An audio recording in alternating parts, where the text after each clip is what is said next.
नमस्कार बच्चों। आज हम लोग जैक बोर्ड का जो मॉडल पेपर आया है 2022 के लिए, तो आज हम लोग मैथमेटिक्स का मॉडल पेपर सॉल्व कर रहे हैं। मैथमेटिक्स का और मॉडल पेपर का 5 सेट था। इसके पहले हमने 3 सेट ऑलरेडी बना चुके हैं, और अगर आप लोगों ने नहीं देखा है तो वो 3 सेट आप लोग जरूर देखें। ये बहुत ही हेल्पफुल है आपके एग्जाम के लिए, जो कि 2022 में होने वाला है। ये बहुत ही हेल्पफुल है, तो आप इसको जरूर देखें। और आज हम लोग जो बनाएंगे वो सेट 4 बनाएंगे। ठीक है बच्चों, आज हम लोग सेट 4 सॉल्व करेंगे, है ना। तो आप लोग अगर पिछला सेट 1, सेट 2, सेट 3 नहीं देखें तो आप उसको जाके जरूर देखें, वो बहुत ही हेल्पफुल है। अगर आप पांचों सेट का सारा क्वेश्चंस को अच्छे से प्रैक्टिस कर लेते हैं तो आपके अच्छे मार्क्स आने की पूरी चांसेस है। आप आराम से, बहुत अच्छा गारंटी है कि आपका अच्छा मार्क्स जरूर आएगा अगर ये आप पांचों सेट को अच्छे से बना लेते हैं। ठीक है बच्चों, तो चलो हम लोग इसको आगे बढ़ाते हैं। आज हम लोग सेट नंबर 4 बनाएंगे। तो देखो यहाँ पर क्या सामान्य निर्देश, तो वो पिछले 3 वीडियो में हम लोगों ने उसका बात किया सामान्य निर्देश के बारे में, कि टोटल 19 क्वेश्चन होगा। 1 से 7 तक जो होगा 2 मार्क्स का क्वेश्चन होगा, उसमें से कोई 5 बनाना है। 8 से 14 तक जो होगा वो 3 मार्क्स का क्वेश्चन होगा, उसमें से भी आपको कोई जो है कोई उसमें 5 बनाना है 8 से 14 तक में। और फिर सेक्शन सी तीसरा होगा, 15 से 19 तक ये लॉन्ग क्वेश्चन होगा, और ये 5-5 मार्क्स के क्वेश्चन होंगे, और इसमें से कोई 5 में से कोई भी 3 क्वेश्चन आपको बनाने हैं। ठीक है बच्चों, कोई भी 3 क्वेश्चंस आपको बनाने हैं। तो ये हमारा जो तुम्हारा जनरल इंस्ट्रक्शन था, सामान्य निर्देश था, वो है। तो चलो आज हम लोग ये देखो, सेक्शन ए में पहला क्वेश्चन जो हमारा है वो क्या है। डी बाई डी एक्स अपने को दिया हुआ है एफ एक्स, और D by d x f x जो हमारे पास है 4x³ प्लस 3/x⁴ है। और ऐसा है कि f2 0 है, तो अपने को एफ एक्स की वैल्यू निकालनी है। तो ये एनसीईआरटी की क्वेश्चन है बच्चों। एनसीईआरटी में ये ऑब्जेक्टिव करके दिया हुआ है। यहाँ पर हम लोग देखते हैं क्या है तुम्हारे पास। पहले से जो गिवन है वो गिवन है हमारा f x, d by d x f x है, d by d x f x है। तो d by d x f x जो हमारे पास है वो है हमारे पास 4x³ प्लस 3/x⁴। ठीक है, ये दिया हुआ है। और इसके साथ में और क्या दिया हुआ है, एंड f2 जो है वो 0 है। निकालना क्या अपने को, fx निकालना है। क्या निकालना है, fx निकालना है। तो चलो ठीक है, तो हम लोग को क्या, जैसे कि यहाँ पे डेरिवेटिव है डी बाई डी एक्स का, मतलब डेरिवेटिव है किसका, fx का। तो हम ना दोनों साइड इसका इंटीग्रेशन कर देते हैं। तो integration D by d x, और ये है हमारा fx, और इक्वल्स टू इंटीग्रेशन यहाँ भी कर लेते हैं हम लोग, इसका इंटीग्रेशन करते हैं। ऑब्वियसली जब इंटीग्रेशन करेंगे दोनों साइड तो ये एक्स डी एक्स के रिस्पेक्ट में ही होगा अपना। तो ये आ रहा है 4x³ और प्लस 3/x⁴, और ये जो इंटीग्रेशन है ये हमारा x के रिस्पेक्ट में हो रहा है, तो इसलिए इसको dx लिखते हैं। तो ये भी x के रिस्पेक्ट में हो रहा है, तो यहाँ भी हम लोग इसको dx लिख सकते हैं। ये हो गया हमारा, इंटीग्रेशन करना है अपने को। ठीक है, तो इधर तो क्या आ रहा है हमारा कि इंटीग्रेशन dx के रिस्पेक्ट में और x के रिस्पेक्ट में डिफरेंशिएशन, तो डिफरेंशिएशन इंटीग्रेशन दोनों ही खत्म हो जाएगा, और हमारे पास यहाँ पर सिर्फ क्या बच जाएगा, fx बच जाएगा। और अब इधर इंटीग्रेशन कर देते हैं, तो 4 तो कांस्टेंट है, 4 को बाहर ले लो। इंटीग्रेशन x³ आ गया dx, और प्लस 3 कांस्टेंट है, ये बाहर ले लो।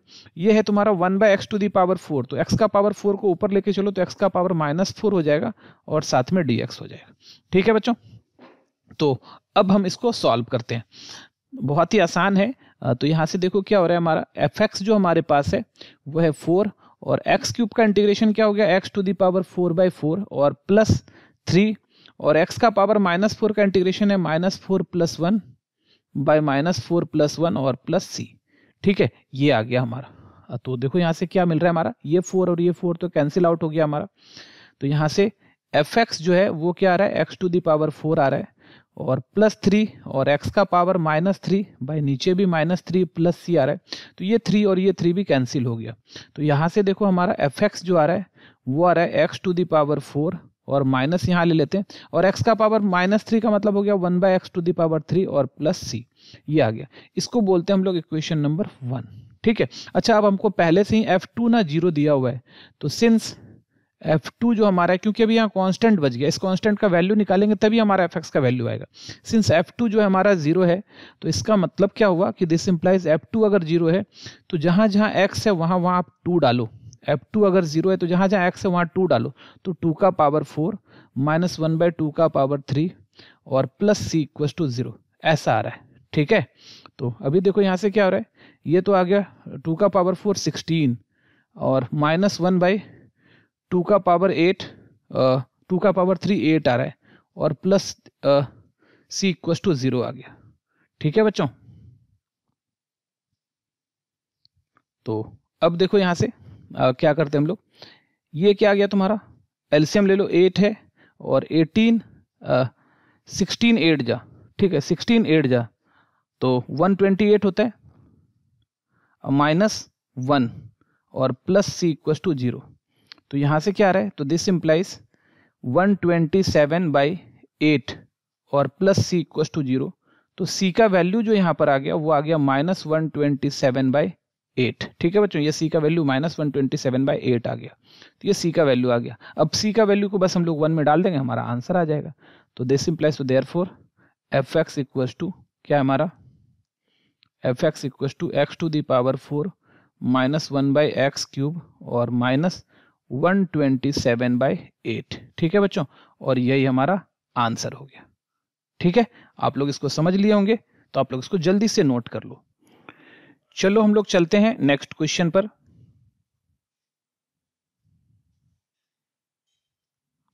क्वेश्चन नंबर 2, देखो ये क्या है तुम्हारा, find the order and degree of the following differential equation, है ना। निम्नलिखित अवकल समीकरण की कोटि और घात ज्ञात कीजिए। तो कोटि और घात, तो यहाँ पर साफ देखो क्या है हमारे पास सॉल्यूशन, जो हमारे पास डिफरेंशियल इक्वेशन है, गिवन डिफरेंशियल इक्वेशन क्या है हमारे पास, is d4y/dx4 plus sine y का 3 डैश, मतलब ये d3y/dx3 है इक्वल टू 0। तो यहाँ पे ऑर्डर तो साफ दिख रहा है कि हमारा जो ऑर्डर है वो ऑर्डर क्या है, 4 बार डिफरेंशिएट हुआ है, तो ऑर्डर तो हमारा 4 हो गया। और डिग्री की जहां तक बात करें, हमारा जो डिग्री है वो देखो साफ बात है, साइन के अंदर जो है ना हमारा क्या आ गया, d, इसको हम लोग क्या बोलते हैं, ये है तुम्हारा लिखा हुआ d3y/dx3। तो ये इंटरनल फंक्शन में ये d3y/dx3 आ गया, तो ये पॉलिनोमियल नहीं हो पाया, इसीलिए इसका जो डिग्री है वो नॉट डिफाइंड है, नॉट डिफाइंड। डिग्री क्या होगा हमारा, ये डिफाइंड नहीं है। ठीक है बच्चों, तो ये था हमारा क्वेश्चन नंबर 2। चलो चलते हैं नेक्स्ट क्वेश्चन पर। क्वेश्चन नंबर 3 क्या कह रहा है, find a unit vector in the direction of the vector I plus j plus 2k। सदिश जो दिया है तुम्हारे पास I plus j plus 2k के अनुदिश एक मात्रक सदिश ज्ञात कीजिए, ऐसा है। तो क्या है हमारे पास, तो सॉल्यूशन जो गिवन है हमारे पास वो क्या है, वो गिवन है वेक्टर a, मान लेते हैं ये वेक्टर a है, I plus j plus 2k है। ठीक है, तो देन इसका हम लोग मैग्नीट्यूड निकाल लेते हैं, मैग्नीट्यूड निकालते हैं। तो मैग्नीट्यूड क्या होता है, रूट अंडर I का कोफिशिएंट 1 का स्क्वायर, j का कोफिशिएंट 1 का स्क्वायर और k का कोफिशिएंट 2 का स्क्वायर, और ये फाइनली हो जाता है 1 + 1 + 4। तो ये क्या हमारा रूट अंडर 6 है, क्या ये तुम्हारा रूट अंडर 6 है। तो 9, अब जो देखो क्या है हमारे पास, a का unit vector a cap equal to क्या होता है, vector a by magnitude a। तो वेक्टर a जो हमारा है वो है I plus j plus 2k और मैग्नीट्यूड a जो है हमारा वो √6 है। तो ये क्या आया तुम्हारा 1/√6i, 1/√6j और 2/√6k, √6j और 2/√6k, ये हमारा यूनिट वेक्टर हो गया। ठीक है, a के डायरेक्शन में, मतलब जो गिवन वेक्टर है उसके डायरेक्शन में। ठीक है बच्चों, तो चलो हम लोग अब चलते हैं नेक्स्ट क्वेश्चन पर। क्वेश्चन नंबर 4 देखो क्या कह रहा है, find the position vector of the mid point of the vector joining the point P and Q, है ना। पॉइंट P और Q दिया है और इसके मिड पॉइंट को ज्वाइन करने वाले का पोजीशन वेक्टर निकालना है। तो सॉल्यूशन, गिवन पॉइंट्स आर क्या है तुम्हारे पास, P 2 3 4 एंड Q 4 1 -2। अगर ये 2 पॉइंट है, दैट इज इसका मतलब हम लोग ना x1 y1 और z1 जो है वो तुम्हारा है वो है 2 3 4 और x2 y2 और z2 जो तुम्हारा है वो है 4 1 -2, है ना। तो इसका क्या करना है, position vector of mid point of P and Q। तो position vector of mid point of P and Q P और Q के मिड पॉइंट का जो पोजीशन वेक्टर होगा वो क्या होगा हमारा x1 plus x2, x1 plus x2 by 2, ऐसा है ना। x1 प्लस x2 बाई 2 दोनों को ऐड करो, यहां से कर लो तो पोजीशन वेक्टर इसका निकालना है। तो x1 plus x2 by 2i, y1 plus y2 by 2j और z1 plus z2 by 2k, ये पोजीशन वेक्टर अपने को निकालना है। Position vector of mid point of P and Q, P और Q का 2 पॉइंट दिया हुआ है तो ऐसा आ गया। तो x1 प्लस x2 बाई 2 कर लो तो क्या आ रहा है तुम्हारा, x1 है तुम्हारे पास 2 plus 4 by 2i, plus y1 plus y2 कर लो तो 3 plus 1 by 2j, z1 plus z2 by 2 कर लो तो 4 माइनस 2 बाई 2 और ये रहा k, इस तरह से हो गया। तो यहां से देखो क्या आ रहा है 2 प्लस 4 6 बाई 2, तो ये 6 बाई 2i आ रहा है और प्लस 4 बाई 2j आ रहा है और प्लस 2 बाई 2k आ रहा है, इस टाइप से हो गया। तो दिस इंप्लाइज 6 बाई 2, ये देखो यहाँ से 3 आ गया, ये 2 2 जब 4 आ गया, ये 2 2 ये 1 आ गया है ना, ये 1 आ गया। तो ये क्या है तुम्हारा 3i प्लस 2j और प्लस k। तो यही हमारा पोजीशन वेक्टर है मिड पॉइंट का। पोजीशन वेक्टर किसका है, मिड पॉइंट का P और Q के। ठीक है बच्चों, आगे समझ में, तो आप इसको नोट कर लो जल्दी से। और चलो हम लोग चलते हैं नेक्स्ट क्वेश्चन पर। क्वेश्चन नंबर 4 देखो, सॉल्यूशन क्या है हमारे पास, find the direction ratio and direction cosine of the following line.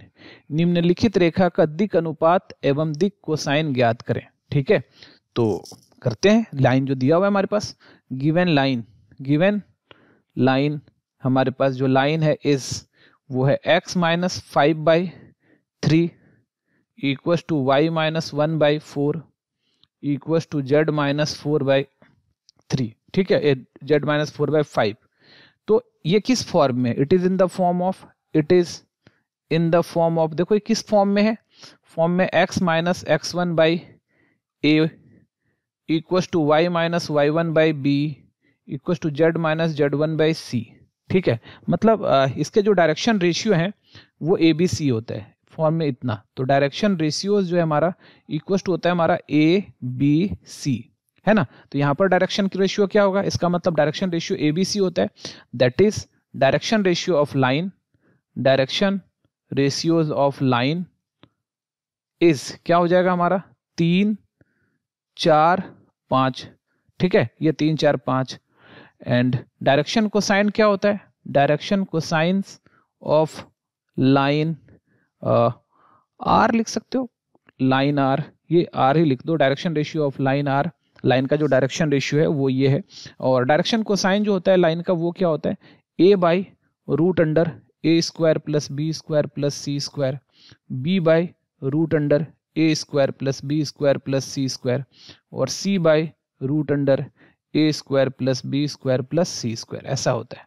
ठीक है बच्चों, तो यहां से ये क्या हो गया, दिस इक्वल टू a कितना है हमारा 3 बाय रूट अंडर 3 का स्क्वायर जोड़ 4 का स्क्वायर जोड़ 5 का स्क्वायर, फिर कितना आ गया b क्या है 4 और नीचे तो वही है तुम्हारा 3 का स्क्वायर जोड़ 4 का स्क्वायर जोड़ 5 का स्क्वायर, और c क्या है तुम्हारा 5 और इसके नीचे क्या है तुम्हारा 3 का स्क्वायर 4 का स्क्वायर और 5 का स्क्वायर। ठीक है, तो क्या आ जाएगा तुम्हारा 3 बाई, अभी देखो इसका ना निकाल लेते हैं बगल में क्या आ रहा है रूट, तो देखो 3 का स्क्वायर तो 9 आ गया, 4 का स्क्वायर 16 आ गया, 5 का स्क्वायर 25 आ गया।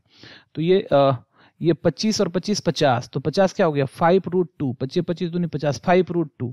तो ये हमारा जो आ रहा है वो आ रहा है यहाँ नीचे पे 5 रूट 2, ये आ रहा है 4 बाय, ये यहाँ 4 है हमारा 4 बाय 5 रूट 2 और 5 बाय 5 रूट 2। तो चाहो तो ये 5 5 काट भी सकते हो, आप इसको काट लो, तो ये दोनों यहाँ से कट गया।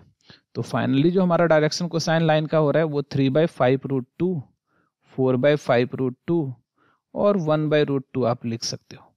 ठीक है, और यही हमारा आंसर है। तो हमारा 2 आंसर है, तो डायरेक्शन रेशियो लाइन का हो गया ये वाला चीज और डायरेक्शन कोसाइन ये हो गया। ठीक है बच्चों, समझ में आ गया। तो ये था हमारा क्वेश्चन नंबर 5। चलो नेक्स्ट क्वेश्चन पर चलते हैं। Question number 6, find the Cartesian equation of a line passing through the points A this and B this. कहता है इसका कार्टेशियन इक्वेशन लाइन का निकालना है ना। बिंदुओं ए और बी से होकर जाने वाली रेखा का कार्तीय समीकरण ज्ञात करें। तो देखो क्या है तुम्हारे पास, given line passing through, line कहां से पास कर रहा है, लाइन पासिंग थ्रू, पास कर रहा है ए 1 2 -1 एंड 2 1 1, बी 2 1 1, यहां से पास कर रहा है लाइन। तो यहां पर हेयर अगर हम लोग बात करें पॉइंट की, तो पॉइंट हो रहा है हमारा x1 y1 और z1 जो है हमारे पास, मतलब पहला पॉइंट जहां से लाइन पास कर रहा है वह 1 2 -1 है। और साथ में अगर x2 y2 z2 की बात कर ले हम लोग, x2 y2 z2 की बात कर लें, तो ये हो रहा है 2 1 और 1।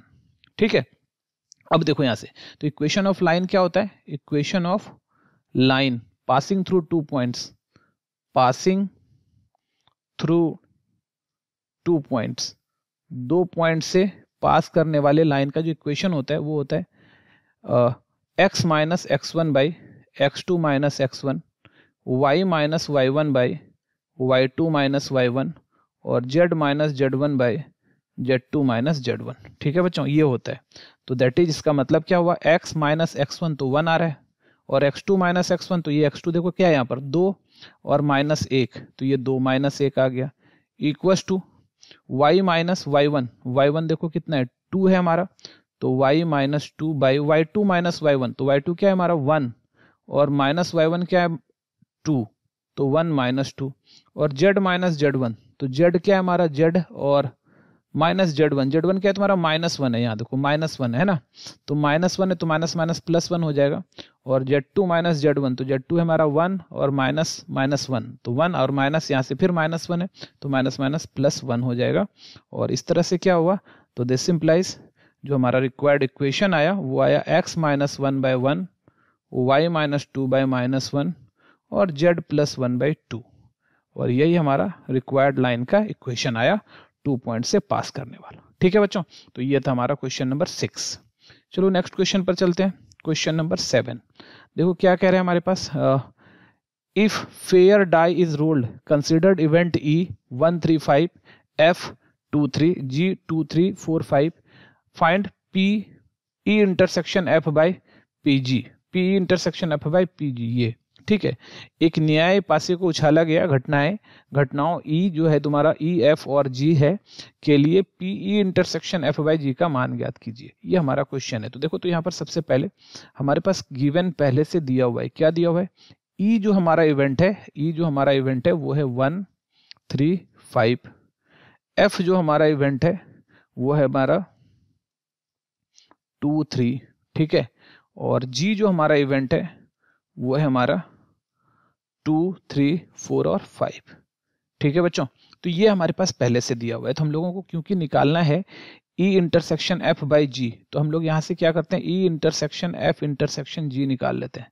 तो दिस इंप्लाइज जो तीनों में है, तो तीनों में देखो तो क्या है 2 3, यहाँ पर अपने को 3 मिला, यहाँ पर अपने को 3 मिला और यहाँ पर भी अपने को 3 मिला, तो 3 जो है ना हमारा तीनों में है। ठीक है, तो E intersection F intersection G इतना आ गया, तो 9। अब क्या है हमारे पास क्या है कि P E intersection F by G, तो ये क्या होता है P E इंटरसेक्शन F और इंटरसेक्शन G बाय नीचे आ गया PG। ठीक है, तो इसी को हम लोग क्या लिख सकते हैं, number of E intersection F intersection G, क्योंकि नंबर ऑफ सैंपल स्पेस तो दोनों के नीचे आता है तो वो तो कट ही जाता है, तो ये आ गया। अब देखो number of E intersection F intersection G तो 1 है, 1 है, और G में कितना एलिमेंट है, G में देखो 1 2 3 4 एलिमेंट है, तो 4 है, तो 1/4, तो ये हमारा आंसर हो गया 1/4। ठीक है बच्चों, ये हमारा आंसर हो गया 1/4। तो ये था हमारा क्वेश्चन नंबर 7। ठीक है, चलो नेक्स्ट क्वेश्चन पर चलते हैं। ये हमारा क्वेश्चन नंबर 8 है और हम लोग अब सेकेंड सेक्शन बी में आ गए। ये जो है हमारा शॉर्ट क्वेश्चन है। ठीक है, ये हमारा शॉर्ट क्वेश्चन है। तो देखो हमारे पास क्या है solution, I equal to dx by 1 minus 10 square 1 by dx by 1 minus 10x। ये क्या है हमारा dx बाई 1 माइनस 10x। तो इसके लिए हम लोग क्या करते हैं, I इक्वल टू ये dx है, और इसको 1/10x को लिखते हैं sin x by cos x। क्या करते हैं इसको? sin x by cos x करते हैं। ठीक है, तो अभी देखो इसका एलसीएम से क्या आ जाता है हमारा dx, और नीचे जो एलसीएम ले रहे हैं ये है हमारा cos x, और ये यहाँ पे एलसीएम लेंगे तो cos x हो गया, इसके नीचे कुछ नहीं तो 1 है, और माइनस cos से cos कटा, यहाँ क्या बचा? sin x। ऐसा आ गया। ठीक है बच्चों, तो अब देखो क्या है यहाँ पर, तो this implies I equal to, ये cos तो ऊपर चला जाएगा नीचे से, तो cos x dx यहाँ आ गया, और यहाँ नीचे क्या है तुम्हारा? cos x minus sin x। तो हम यहाँ पर क्या करना चाहते हैं, थोड़ा देखो ध्यान से, ये अच्छा क्वेश्चन है हमारा। ये क्या है तुम्हारा? cos x minus sin x अपने मन से कर दिए, और प्लस cos x और प्लस sin x अपने मन से ये लिख दिए। इससे देखो क्या फायदा होने वाला है अपने को, वो ध्यान देना। तो cos x minus sin x, और इधर dx है। अब ध्यान दो, ये वाला जो चीज हमारा है, ये cos x minus sin x, ये हो गया एक टर्म बन जाएगा, और यहाँ पर हो जाएगा cos x plus sin x। और देखोगे यहाँ पर अगर इस चीज को देखो, तो ये जो हमारा है माइनस sin x, और ये है प्लस sin x, ये दोनों तो कट जाएगा, तो ये तो खत्म ही हो गया। तो बचा क्या हमारे पास? cos x 2 cos x बचा, लेकिन ऊपर में हमारे पास एक ही cos x है, और नीचे 2 cos x जो आ गया, इसी के वजह से हम लोग यहाँ पर 1/2 से क्या करते हैं? डिवाइड कर, 1/2 से मल्टीप्लाई करते हैं, मतलब 2 से डिवाइड। इस cos को संभालने के लिए यहाँ पर 2 cos में से 2 को संभालने के लिए 2 से डिवाइड किया। तो अब देखो, अब ये वाला लाइन और ये वाला लाइन मेरा सेम रहा, उसमें कोई चेंजिंग नहीं आया, सेम है।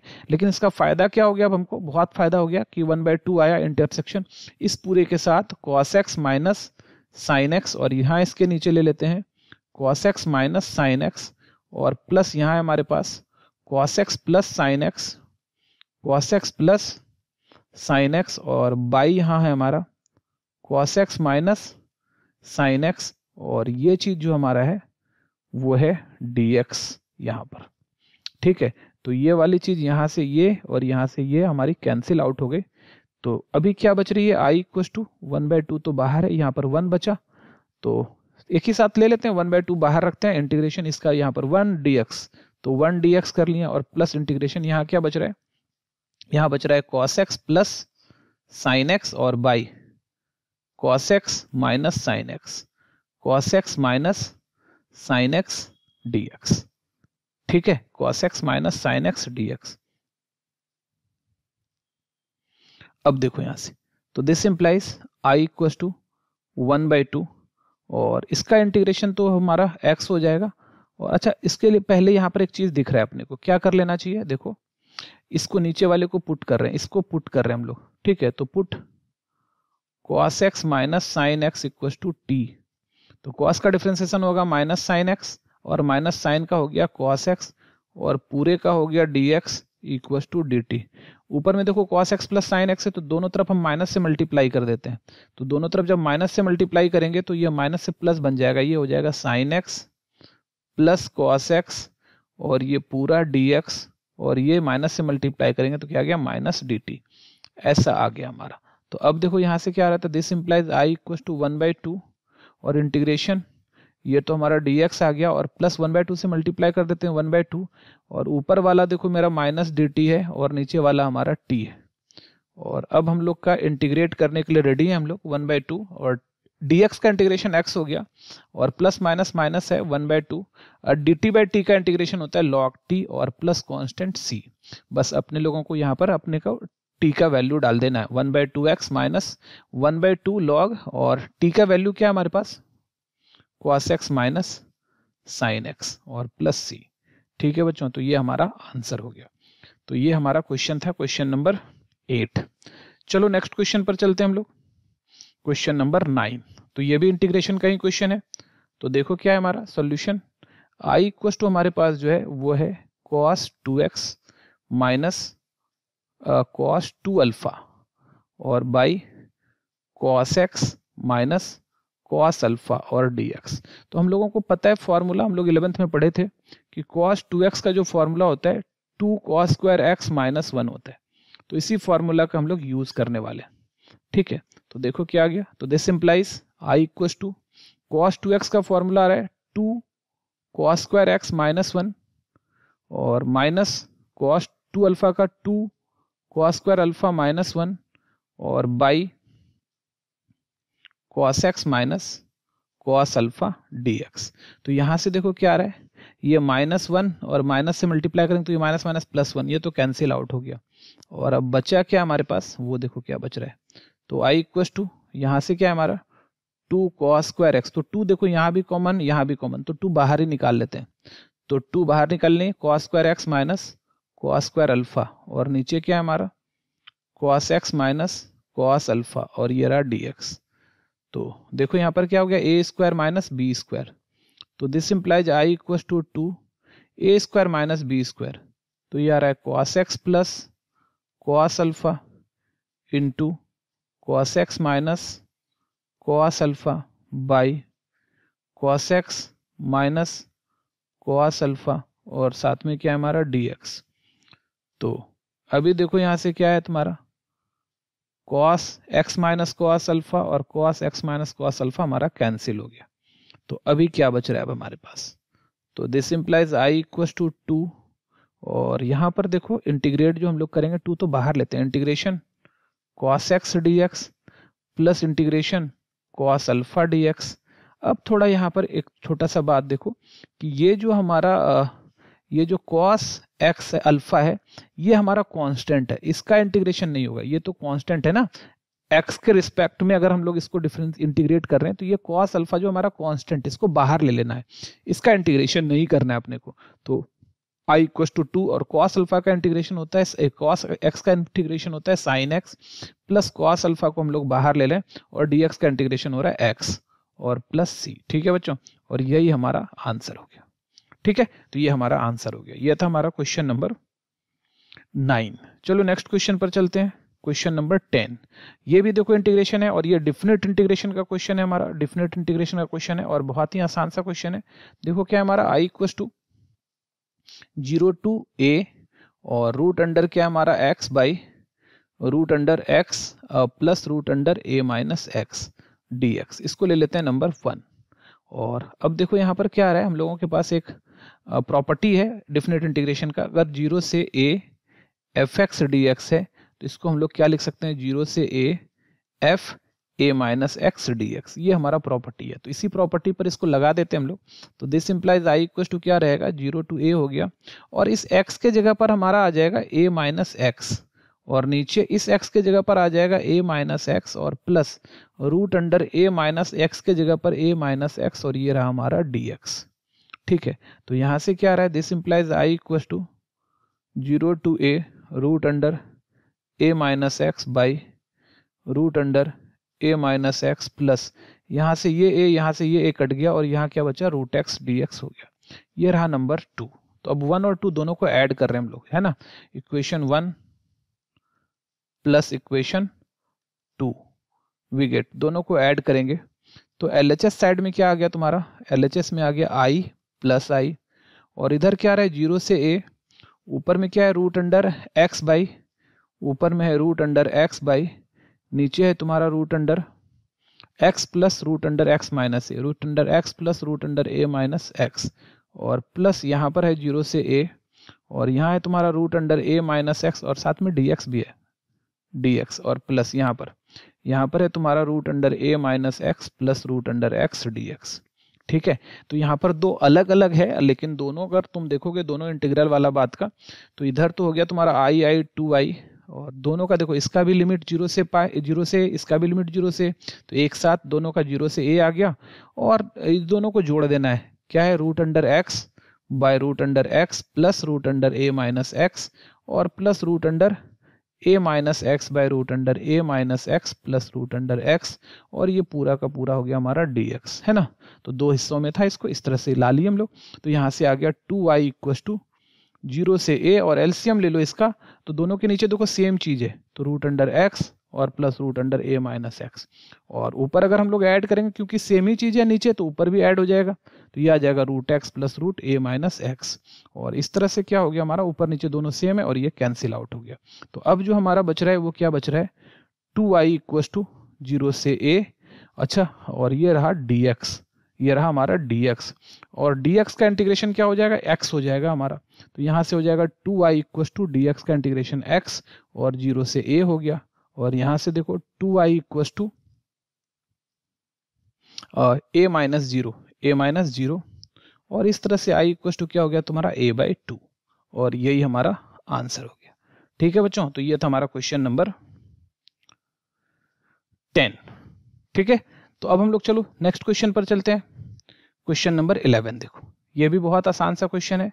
देखो क्या है हमारा सॉल्यूशन, इंटीग्रेशन, डिफिनिट इंटीग्रेशन का क्वेश्चन है। तो 0 से पाई और sign square x by 2 minus cos square x by 2 dx।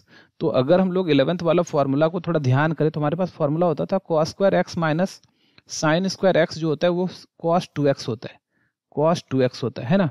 तो लेकिन इसमें कॉस पहले था, साइन बाद में था, तो इससे माइनस कॉमन निकाल लो आप, इससे माइनस कॉमन निकाल लो। तो जैसे ही इससे माइनस कॉमन निकालते हैं तो 0 से पाई हो गया, और ये बन गया अब हमारा कॉस स्क्वायर, ये बन गया हमारा कॉस स्क्वायर एक्स बाई 2 और minus sine square x by 2, और साथ में हमारा dx है, साथ में हमारा क्या है dx है। और this implies I equal to क्या आ गया हमारे पास, आई इक्वल टू माइनस 0 से पाई, और ये हो गया तुम्हारा cos square x by 2 minus sine square x by 2, ये कॉस एक्स का फॉर्मूला आ गया। अब तो बस कुछ बचा ही नहीं यहाँ, तो माइनस कॉस एक्स का इंटीग्रेशन होता है साइन एक्स, और कहाँ से कहाँ तक, 0 से पाई तक। तो यहाँ से हो गया minus sine pi minus sine 0। अब साइन पाई भी 0 होता है और साइन 0 भी 0 होता है, तो आंसर हमारा इसका क्या आ गया, 0 आ गया। ठीक है बच्चों, तो इसका आंसर हमारा जो आ गया वो 0 आ गया। ठीक है, तो ये था क्वेश्चन नंबर 11। चलो नेक्स्ट क्वेश्चन पर चलते हैं। क्वेश्चन नंबर 12 देखो, if the vertices of A B C of a triangle A B C are, मतलब ये वर्टिसेस दिया हुआ है, ट्रायंगल ए बी सी का वर्टिसेस दिया हुआ है 1 2 3 -1 0 0 और C 0 1 2, ये दिया हुआ है। ठीक है, तो अपने को क्या करना है, एंगल ABC निकालना है, एंगल क्या करना है, ABC निकालना है। ठीक है बच्चों, तो देखो यहाँ पर सॉल्यूशन, ये हमारा सबसे पहले तो जान लो ट्रायंगल है, तो हमें ट्रायंगल एंगल ABC निकालना है अपने को। तो ठीक है, तो देखो यहाँ पर क्या कर लेते हैं, ये मान लो वर्टेक्स A है हमारा ट्रायंगल का, ये वर्टेक्स A है और ये ट्रायंगल का B है। तो A है हमारा 1 2 3, B है हमारा -1 0 0 और C है हमारा 0 1 2। ठीक है, इस तरह से। और अपने को जो निकालना है वो क्या निकालना है, एंगल B, ये वाला एंगल ABC ये निकालना है। तो इसके लिए देखो, तो हमको क्या करना चाहिए, ये एक वेक्टर तो ये ले लो और एक वेक्टर ये ले लो भाई। ठीक है, मतलब BA वेक्टर और BC वेक्टर ये निकाल के दो वेक्टर आ जाएगा, फिर उस दोनों के बीच का एंगल निकाल लेंगे हम लोग, तो बहुत आसान हो जाएगा। तो देखो यहाँ पर गिवन जो दिया हुआ है तुम्हारे पास, ए का जो कोऑर्डिनेट है हमारा, ए का जो कोऑर्डिनेट है हमारा वो है 1 2 3। इसको हम लोग क्या मान सकते हैं, x1 y1 z1। बी का जो कोऑर्डिनेट है हमारा वो है -1 0 0 और ये है हमारा x2 y2 z2। और है हमारा सी का कोऑर्डिनेट है, देखो क्या है तुम्हारा 0 1 2 और ये है तुम्हारा x3 y3 z3, x3 y3 z3। ठीक है, ये हमारा ABC। तो सबसे पहले क्या करेंगे, BA वेक्टर निकालेंगे। तो BA वेक्टर जो है वो क्या हो जाएगा, ये BA वेक्टर है हमारा, ये BA। तो position vector of A minus position vector of B होता है। तो BA वेक्टर अगर हम निकाल रहे तो यहाँ से क्या हो जाएगा, BA, A देखो बाद में है और B पहले है, तो यहाँ A वाला में B वाला माइनस होगा, मतलब x1 minus x2i y1 minus y2j और z1 माइनस z2 के, ये हो गया हमारा। ठीक है, तो यहाँ क्या हो गया, देखो x1 minus x2, x1 minus x2 क्या 1 और minus minus plus 1i y2 minus y1, तो y2 माइनस y1, तो यहाँ पर क्या y1 माइनस y2, y1 क्या है मेरा 2 2 माइनस 0, तो 2 minus 0 j plus z1 minus z2, तो 3 माइनस 0, तो 3 माइनस 0 k, 3 माइनस 0 k। तो क्या आ गया यहाँ से हमारा 2i 2j और 3k, ये हमारा BA वेक्टर आ गया। ठीक है, अब हम लोग को किसी क्या करना है, BC वेक्टर निकालना है, ये वाला वेक्टर निकालना है अपने को, ठीक है। तो यहाँ पर पोजीशन वेक्टर C में B माइनस होगा, तो हम लोगों को BC निकालना है। तो BC वेक्टर निकालने के लिए क्या करना होगा हमको, C का जो हमारा डायरेक्शन रेशियो है वो क्या है तुम्हारा, C में B माइनस, तो मतलब x3 हो जाएगा और B x2 हो जाएगा। तो मतलब क्या हो जाएगा, x3 माइनस x2i है ना। देखो BC है तो C में B घटेगा, तो C वाला ये है, C में B घटाएंगे ये, मतलब x3 minus x1, x3 minus x2i plus x3 minus y3 minus y2 j, y3 minus y2 j plus z3 minus z2 k, ऐसा हो गया, ठीक है। तो अब माइनस कर लेते हैं हम लोग, यहाँ पर देखो क्या आ रहा है, x3 माइनस x2, x3 क्या है 0 और माइनस माइनस प्लस 1, तो 0 plus 1 i, y3 minus y2, तो y3 है 1 माइनस 0, तो 1 माइनस 0 j, और z3 माइनस z2, तो z3 minus z2 2 minus 0 k, तो 2 माइनस 0 k, तो ये क्या आ गया हमारा, ये आया i plus j plus 2k, ये आ गया, ठीक है। तो हमारा इस तरह से BA और BC दोनों आ गया। तो हम लोग क्या करते हैं, यहाँ पर BA और BC दोनों आ गया, तो ये BA ये BC दोनों आ गया, अपने को एंगल ये वाला एंगल निकालना है, एंगल B निकालना है।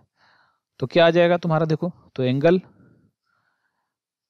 साइन ले लेते हैं हम लोग, कि साइन यहाँ पर एंगल दिया हुआ है तुम्हारा एंगल, तो ये एंगल अपने को फॉर्मूला है, क्या फॉर्मूला होता है, cos थीटा इक्वस टू जिसका होता है ए बी वेक्टर अगर होता है तो cos थीटा इक्वस टू क्या आ जाएगा, यहाँ पर BA वेक्टर है, तो BA vector dot BC vector by magnitude, अगर ये थीटा एंगल ले लें तो, और मैग्नीट्यूड क्या हो जाएगा, मैग्नीट्यूड BA मैग्नीट्यूड BC, ऐसा हो जाएगा, ठीक है बच्चों। और थीटा एंगल क्या हमारा, एंगल ABC, तो यहाँ पर हम लोग लिख लेंगे since angle cos angle ABC, ये जो cos एंगल ABC है वो क्या आ जाएगा हमारा, BA dot BC by BA का मैग्नीट्यूड और इनटू मैग्नीट्यूड BC का मैग्नीट्यूड, और इस पूरे का क्या हो जाएगा हमारा, मॉडुलस ले लेंगे कि एक्यूट एंगल ले पाए इसका। तो देखो BA डॉट BC, तो BA क्या था हमारा 2i 2j 3k, और डॉट BC क्या है हमारे पास i plus j plus 2k, by magnitude ले लो इसका, BA का मैग्नीट्यूड हो जाएगा 2 स्क्वायर 3 स्क्वायर, और BC का मैग्नीट्यूड क्या हो जाएगा, BC का मैग्नीट्यूड हो जाएगा 1 का स्क्वायर 2 का स्क्वायर, ऐसा हो गया। और इस पूरे का मैग्नीट्यूड ले लेते हैं, मॉडुलस ले लेते हैं कि निगेटिव ना हो पाए।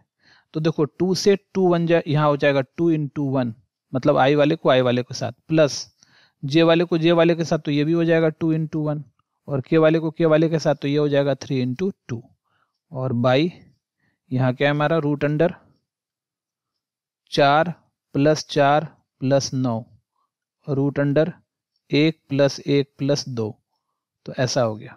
तो ये हमारा क्या आ गया, और इसका मॉडुलस कर लो, वैसे तो निगेटिव है नहीं तो फिर मॉडुलस का कोई फर्क पड़ेगा नहीं, तो 2 प्लस 6, तो 6 4 10 हो गया, और नीचे 4 4 8 9 8 17, ठीक है, तो 17 आ रहा है 17, और यहाँ पे 6, ठीक है, ये आ गया हमारा। तो ये था हमारा क्या, cos एंगल ABC। तो यहाँ से क्या आ गया हमारा, अगर एंगल ABC का बात करें हम लोग तो cos इनवर्स हो जाएगा, ठीक है, और ये मॉडुलस हम लोग तो कोई निगेटिव है नहीं तो बस ऐसे डाल दो, 10 17 6 102 रूट अंडर 102, ये हमारा आंसर हो गया, ठीक है बच्चों, 10 by root under 102, cos inverse 10 by root under 102, यही हमारा आंसर है। तो ये था हमारा क्वेश्चन नंबर 12। चलो नेक्स्ट क्वेश्चन पर चलते हैं, question number 13, find the angle between the following pair of lines, कहता है इस पेयर ऑफ लाइंस का बीच का एंगल निकालना है अपने को, ठीक है। तो देखो तो तुम्हारा गिवन क्या लाइंस दिया हुआ है, given lines are x minus 2/2 y minus, इसको L1 ले लेते हैं, L1 लाइन है y माइनस 1/5 और z प्लस 3/-3, ठीक है, और यहाँ पर क्या हो गया, दैट इज यहाँ पर अगर हम बात करें इसका पॉइंट का, तो पॉइंट क्या है तुम्हारा x1 y1 और z1, दो लाइन दिया हुआ है। तो ये पॉइंट कहाँ से पास कर रहा है, ये x माइनस x1 है तो 2 आ गया, y माइनस y1 है तो 1 आ गया, और z माइनस z1 तो प्लस है तो -3 आ गया। तो ये तो पॉइंट आ गया है ना। और इसका डायरेक्शन रेशियो क्या हो जाएगा, एंड a1 b1 c1, इसका जो डायरेक्शन रेशियो है वो क्या है तुम्हारा, वो है 2 5 और -3, ये आ गया। ये L1 लाइन से आया। एंड L2 लाइन देखो क्या है हमारे पास, एंड लाइन L2 जो हमारे पास है, वो जो L2 लाइन है हमारा, वो देखो क्या हमारा यहाँ पर एक्चुअली -1 है, और ये यहाँ -1 और ये 8 है, और ये -3 है। तो x plus 2 by -1, x plus 2 by -1 equals to, दूसरा क्या है हमारा y minus 4 by 8, y minus 4 by 8, ठीक है, z माइनस 5 बाई 4, ये ठीक है। तो यहाँ पर देखो क्या है, दैट इज, इसका मतलब यहाँ पर है x2 y2 और z2 जो है, x2 है -2, y2 है 4 और z2 है 5, है ना। ये x1 x2 क्या है तुम्हारा -2 है, क्योंकि x माइनस x1 होना चाहिए था, x माइनस x2 होना चाहिए था, तो ये तुम्हारा -4 है। ये दूसरा लाइन है हमारा, ठीक है। और इसका जो हमारा दूसरा लाइन था, दूसरा लाइन जो इस पॉइंट से पास कर रहा है, और साथ में इसका जो है डायरेक्शन रेशियो जो है a2 b2 और c2 जो है वो क्या है तुम्हारा -1 8 और 4, ये। तो इस तरह से हमारा a1 a2 निकल गया। अब इस दोनों के बीच का क्या करना है, एंगल निकालना है। तो सिंस एंगल cos थीटा क्या होता है, cos theta equal to modulus a1 a2 plus b1 b2 plus c1 c2 by magnitude a1 का स्क्वायर b1 का स्क्वायर c1 का स्क्वायर, और मैग्नीट्यूड a2 का स्क्वायर b2 का स्क्वायर c2 का स्क्वायर, ठीक है। तो ये आ गया। तो अभी देखो, अभी यहाँ से क्या आ रहा है तुम्हारा a1 a2, तो a1 a2 कर लेते हैं। तो a1 देखो क्या है हमारे पास, यहाँ 2 है, और a2 क्या है -1, तो 2 गुना -1 प्लस b1 क्या है 5 है, यहाँ देखो b1 5 है, गुना b2 क्या है 8 है, तो 5 × 8 प्लस c1 क्या है हमारा -3 है, तो -3 और गुना क्या है 4 है, और बाई रूट अंडर a1 का स्क्वायर, तो a1 का स्क्वायर कितना आएगा 2 का स्क्वायर, है ना। तो 2 का स्क्वायर आ गया 4, b1 का स्क्वायर 5 का स्क्वायर आ गया 25, और c1 का स्क्वायर -3 का स्क्वायर आ गया 9, और रूट अंडर यहाँ पर a2 का स्क्वायर -1 का स्क्वायर 1, b2 का स्क्वायर 8 का स्क्वायर 64, और c2 का स्क्वायर तो 4 का स्क्वायर 16, ये 16 आ गया, ठीक है। और ये चल रहा है हमारा cos थीटा, ये क्या चल रहा है हमारा cos थीटा। दोनों के बीच का अपने को क्या करना था, एंगल निकालना था, ठीक है। तो अब देखो क्या आ रहा है तुम्हारे पास यहाँ पर, यहाँ -2 प्लस 40 -12, अब बाय रूट अंडर 25 और 9 34 13 38 आ रहा है 38, और यहाँ पे 64 16 70 80 81 81 आ रहा है, ठीक है, 81 आ रहा है। तो यहाँ से कितना आ गया, ऊपर देखो कितना आ गया हमारा 40 में 14 गया 26 आ रहा है, 40 में 14 गया 26 आ गया, और इसका तो 9 आ जाएगा, और √38 आ जाएगा, √38, ये हो गया तुम्हारा cos थीटा। तो और इस तरह से क्या हो गया हमारा, this implies theta equal to कितना आ जाएगा, ये आ जाएगा cos इनवर्स 26/9√38, ठीक है, 38, ठीक है बच्चों। और यही हमारा आंसर हो गया। तो ये था हमारा क्वेश्चन नंबर 13। चलो नेक्स्ट क्वेश्चन पर चलते हैं। क्वेश्चन नंबर 14 जो हमारा है, अ ब्लैक, देखो यहाँ क्वेश्चन क्या कह रहा है कि a black and a red dice are rolled, कहता है एक ब्लैक और एक रेड डाई को रोल किया जाता है। Find the conditional probability of obtaining a some greater than 9 जोड़ना जो है सम दोनों का कहता है कि दो डाई फेंके हम लोग, ठीक है, दोनों पर एक ब्लैक कलर का एक रेड कलर का डाई फेंके और उसके ऊपर में जो नंबर आ रहा है वो नंबर ना का जोड़ जो होगा, दोनों के नंबर के ऊपर का जोड़ जो होगा, ऊपर में जो नंबर आएगा उसका जो ऐड होगा, जो सम होगा उसका जोड़ जो होगा वो 9 से ज्यादा होना चाहिए, ठीक है। उसकी क्या प्रोबेबिलिटी, और गिवन दैट क्या दिया हुआ है कि ब्लैक डाई रिजल्टेड इन अ 5 और जो काला वाला डाई है वो 5 आ रहा है, ठीक है बच्चों। तो चलो इसको हम लोग सॉल्व करते हैं। तो क्या होगा सॉल्यूशन, गिवन क्या है हमारे पास, a black die, given a black and a red dice are rolled, dice are rolled, ठीक है। तो देन एस क्या आ जाएगा, सैंपल स्पेस क्या आ जाएगा, ठीक है बच्चों। सैंपल स्पेस क्या आएगा, ध्यान देना क्या बोल रहा है, एक ब्लैक और एक रेड, मतलब पहला वाला ब्लैक आ रहा है तो पहला वाला ब्लैक, ब्लैक को ब्लैक से लिखते हैं कि एक आया होगा, ठीक है। पहला वाला दो, एक आया, दो आया, तीन आया, चार आया, पांच आया, 6 आया, ठीक है। हम लोग क्या किया, ब्लैक वाला ऐसा, और रेड वाला देखो अब कर लो, रेड वाला 1 आया, 2 आया, यहाँ पे 1 1 डाल देते हैं, 1 1, यहाँ भी 1, यहाँ भी 1, यहाँ भी 1, यहाँ भी 1, ये देखो इस तरह से पहला वाला ब्लैक दूसरा वाला रेड, ठीक है। इस तरह से सैंपल, जरूरी नहीं कि तुमको ये समझाने के लिए हम लिख रहे हैं, तुम लोग अपने से लिख लेना। ये आ रहा है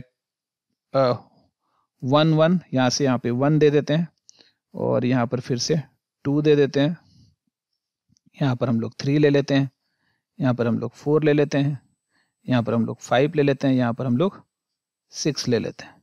फिर देखो हम लोग यहाँ पर क्या करते हैं, 1 1 ले लेते हैं, 1 1 1 2 चलेगा ना, तो 1, ये 1 3 बार, फिर देखो 4 बार 1, ये ले लेते हैं, इस तरह से 5 बार 1 और फिर एक बार 1, 6 बार जान के हम लोग ले रहे हैं ऐसा। उसी तरह से यहाँ से 2 2 2 2, ये हम जान के ब्लैक और रेड जान के कर रहे हैं, आपको ऐसे नहीं करना है, आपको ना डायरेक्ट लिखना है। 3 3 समझने के लिए, 3 3 4 4 4 4 5 5 5 5 6 6 6 और ये रहा 6, ठीक है। ये पहला डाई ब्लैक आया।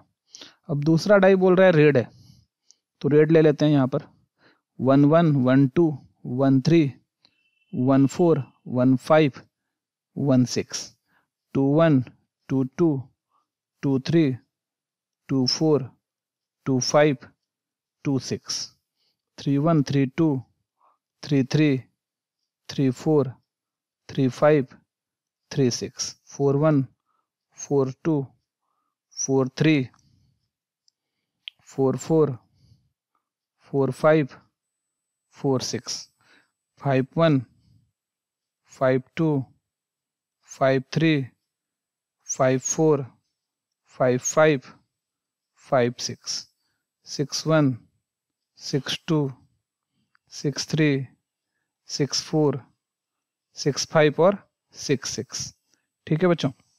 तो ये हो गया हमारा सैंपल स्पेस, पूरा का पूरा सैंपल स्पेस हम लोगों ने लिख लिया, क्योंकि एक रेड और एक ब्लैक और एक रेड डाई फेंका गया था, तो हम लोगों ने ये पूरा सैंपल स्पेस लिख लिया।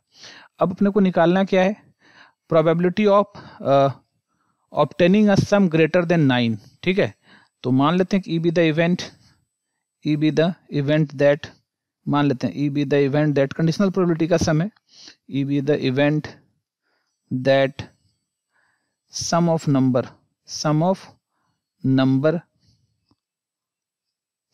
numbers, ठीक है, sum of number greater than 9, event that sum of number greater than 9,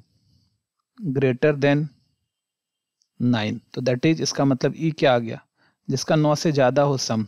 तो ढूंढो 9 से ज्यादा वाला सम क्या है। देखो पहले में तो क्या आ रहा है 1 1, कोई नहीं आया, यहाँ 2 6 लेंगे तो 8 आएगा, 5 3 5 लेंगे तो 8 आएगा, 6 3 9 आएगा, तो 9 से ज़्यादा यहाँ पर 5 4 तक तो 9 आएगा, 9 से ज़्यादा ये आ गया 10, 4 6 10 आ रहा है, 5 5 10 आ रहा है, 5 6 11, 9 से ज़्यादा ये आ रहा है, 6 4 10 आ रहा है, 6 5 11 आ रहा है और 6 6 12 आ रहा है। तो यही 9 से ज़्यादा का सम इसी में आ रहा है, और कोई 9 के बराबर आएगा लेकिन 9 से ज़्यादा कोई नहीं आ रहा है। तो ये जो ई हमारा आ गया वो ई क्या आ गया, देखो ध्यान से, तो ई जो हमारा आ गया वो क्या आया 4 6, ठीक है, क्या आ गया तुम्हारा 4 6 5 5 5 6 6 4 6 5 और 6 6, ये हमारा ई आ गया, ठीक है। एंड एफ वेक्टर मान लेते हैं, एफ बी द इवेंट, क्या बोल रहा है दूसरा वाला जो दिया हुआ है इसको एफ मानते हैं। Given that black dye result is 5, black dye जो है वो 5 है, ब्लैक डाई जो है वो 5 है, ठीक है। Given that black dye result 5, ठीक है, black dye result 5, black dye पर जो रिजल्ट आता है वो क्या है तुम्हारा 5 है, resulted in a 5, resulted in a 5, black dye 5 result कर रहा है। तो इसका मतलब क्या हुआ, दैट इज, देखो एफ क्या आ जाएगा, ब्लैक डाई 5 कर रहा है, तो 5 वाला देखो तो कौन सा है हमारा, जिसका ब्लैक डाई 5 है, तो ब्लैक डाई 5 ये वाला है पूरा, ये वाला पूरा है, ये ब्लैक डाई 5 है ना, इसका ब्लैक डाई देखो 5 है। तो इसका मतलब क्या आ गया, हमारा एफ जो है हमारे पास वो है 5 1 5 2 5 3 5 4 5 5 और 5 6, ये आ गया हमारा, ठीक है, ये ब्लैक डाई हमारा 5 आ गया। तो अब इसका इंटरसेक्शन कर लेते हैं, ई इंटरसेक्शन एफ जो दोनों में कॉमन है, देन ई इंटरसेक्शन एफ, तो ई इंटरसेक्शन एफ देखो तो कौन सा कॉमन है, बस ये होगा 5 5 और 5 6, यही कॉमन है, यहाँ पर 5 5 और 5 6 कॉमन है और तो कोई है ही नहीं, तो क्या आ गया 5 5 और 5 6, ठीक है। अब जो हमारा रिक्वायर्ड प्रोबेबिलिटी है तो 9, रिक्वायर्ड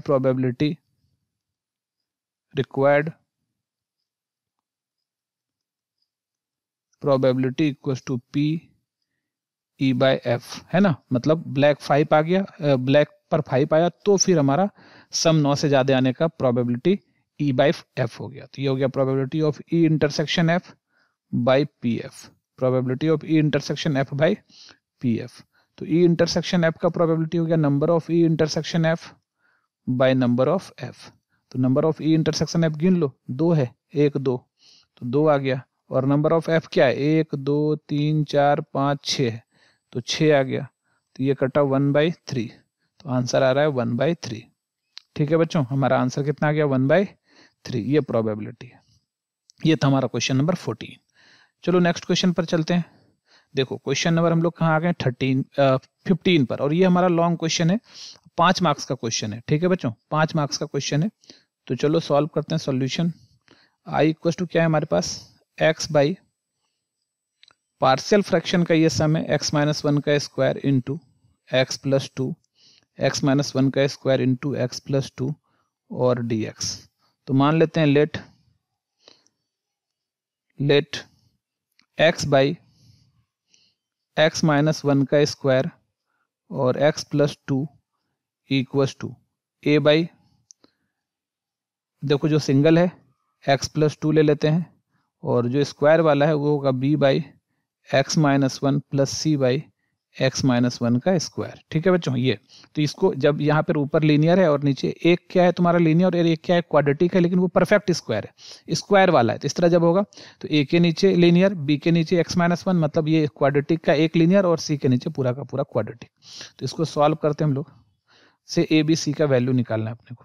तो x plus 2 into x minus 1 का होल स्क्वायर, तो एक्स प्लस 2 कट गया तो ए इंटू एक्स माइनस 1 का होल स्क्वायर, और यहाँ एक्स माइनस 1 से एक्स माइनस 1 कट गया तो क्या बचा, x plus 2 into x minus 1 B, और प्लस यहाँ पर एक्स माइनस 2 कट गया तो एक्स माइनस 1 कट गया तो एक्स प्लस 2 बी, यहाँ सी आ गया, ठीक है ऐसा। तो क्या आ रहा है यहाँ से देख लो ध्यान से, ये वाला चीज, और इसको नीचे लेके आएंगे तो ये भी कट जाएगा। तो अब हमारे पास जो आ रहा है वो आ रहा है, तो this implies x equals to A x minus 1 का whole square x plus two into x minus one B और यहाँ से x प्लस टू सी, ऐसा हो गया। तो यहाँ पर हम लोग क्या करते हैं, पुट कर लेते हैं। हमको ए बी सी का वैल्यू निकालना है, तो एक बार पुट कर लो x का वैल्यू 1। तो जैसे ही 1 पुट करेंगे ना, या -2 कर लेते हैं पहले, -2। तो जैसे ही -2 करेंगे तो यहाँ पर x के जगह पे -2 आ जाएगा a, और यहाँ भी x के जगह पर आ जाएगा -2 अब -1 का होल स्क्वायर। और यहाँ जैसे ही -2 रखेंगे इस जगह ना, तो -2 + 2 0 हो जाएगा। तो ये पूरा का पूरा टर्म ही ये वाला क्या हो जाएगा हमारा, ये पूरा का पूरा टर्म ही 0 हो जाएगा। ठीक है, तो ये हो गया 0। और यहाँ भी -2 रखेंगे तो -2 + 2, तो ये वाला भी टर्म हो जाएगा 0। तो यहाँ से क्या हुआ, दिस इंप्लाइज -2 = -3 का स्क्वायर 9 आ जाएगा, 9a। तो a = आ रहा है -2/9, -2/9 a का वैल्यू आ गया। चलो अब आगे पुट कर लेते हैं 1, पुट कर लेते हैं x = 1। 1 जैसे पुट किया तो यहाँ तो 1 हो गया। अब यहाँ 1 रखेंगे तो 1 - 1 0, खत्म हो गया ये वाला टर्म पूरा का पूरा। यहाँ भी 1 रखें तो ये 1 - 1 0, ये भी खत्म हो गया। अब प्लस यहाँ 1 रखेंगे तो 1 + 2 आ जाएगा। तो 1 + 2 इंटू सी। तो यहाँ से क्या आया, 1 = 3c, और यहाँ से c = कितना रहा, 1/3 आ गया। ठीक है, अब चलो यहाँ पर पुट करना है x = 0 तीसरा, क्योंकि अब तो कुछ बचा नहीं, तो x का वैल्यू 0 पुट कर लो।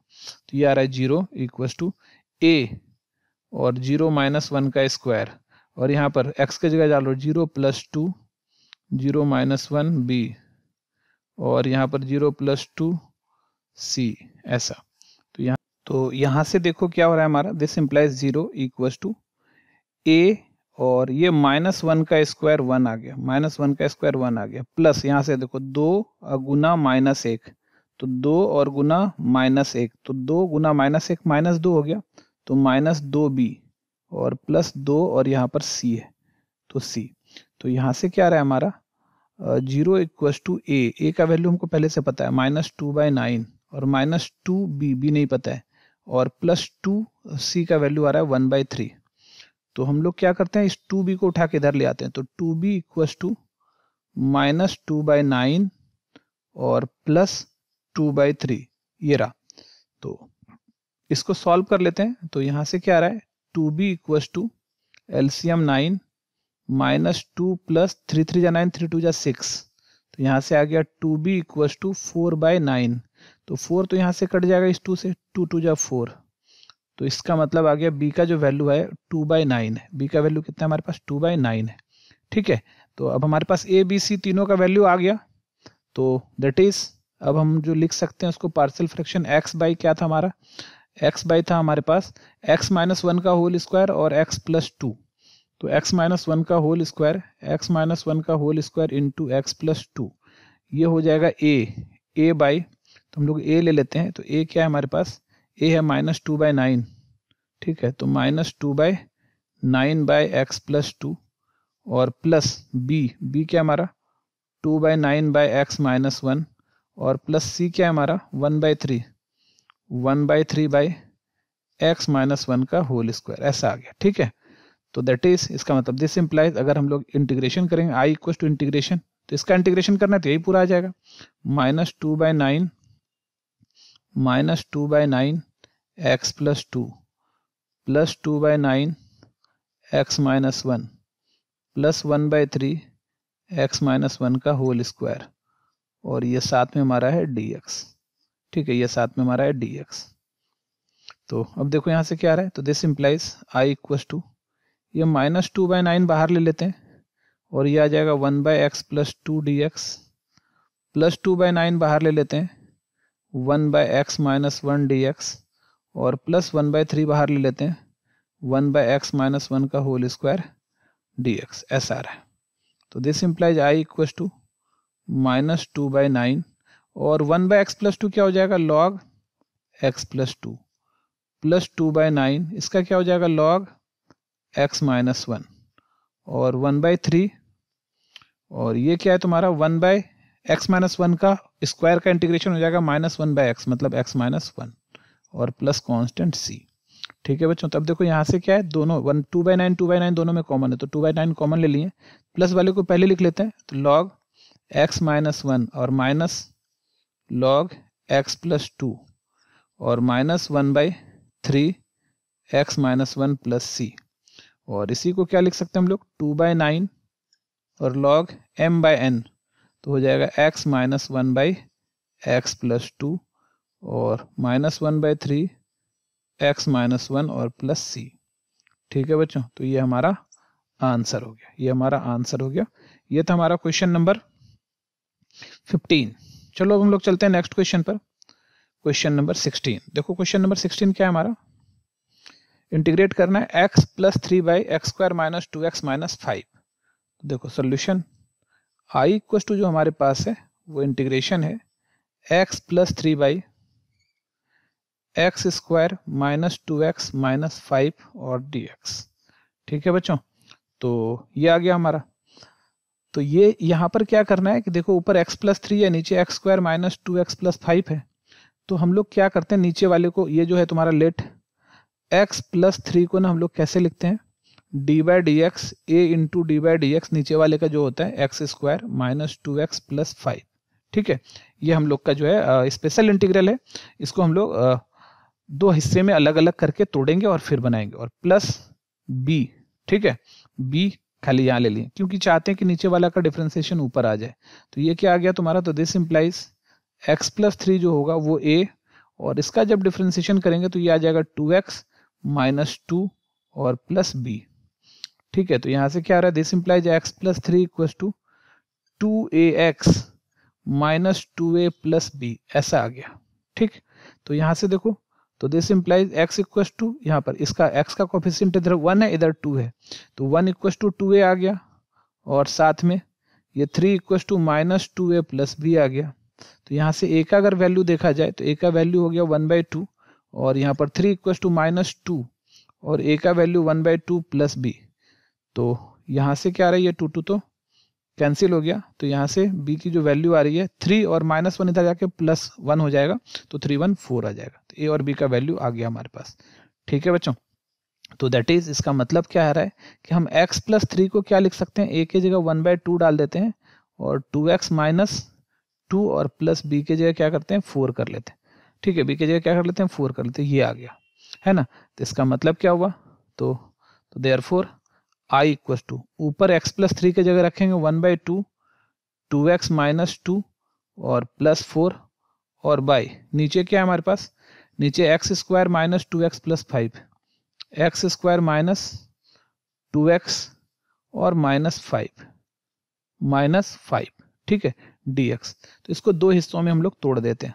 ठीक है, तो i इक्वल टू क्या हो गया तुम्हारा, पहला वाला हिस्सा चलता है 1/2 2x minus 2 by x square minus 2x minus 5 और प्लस ये dx चलेगा, और प्लस दूसरा वाला हिस्सा क्या है 4 by x square minus 2x minus 5 और साथ में ये dx चलेगा।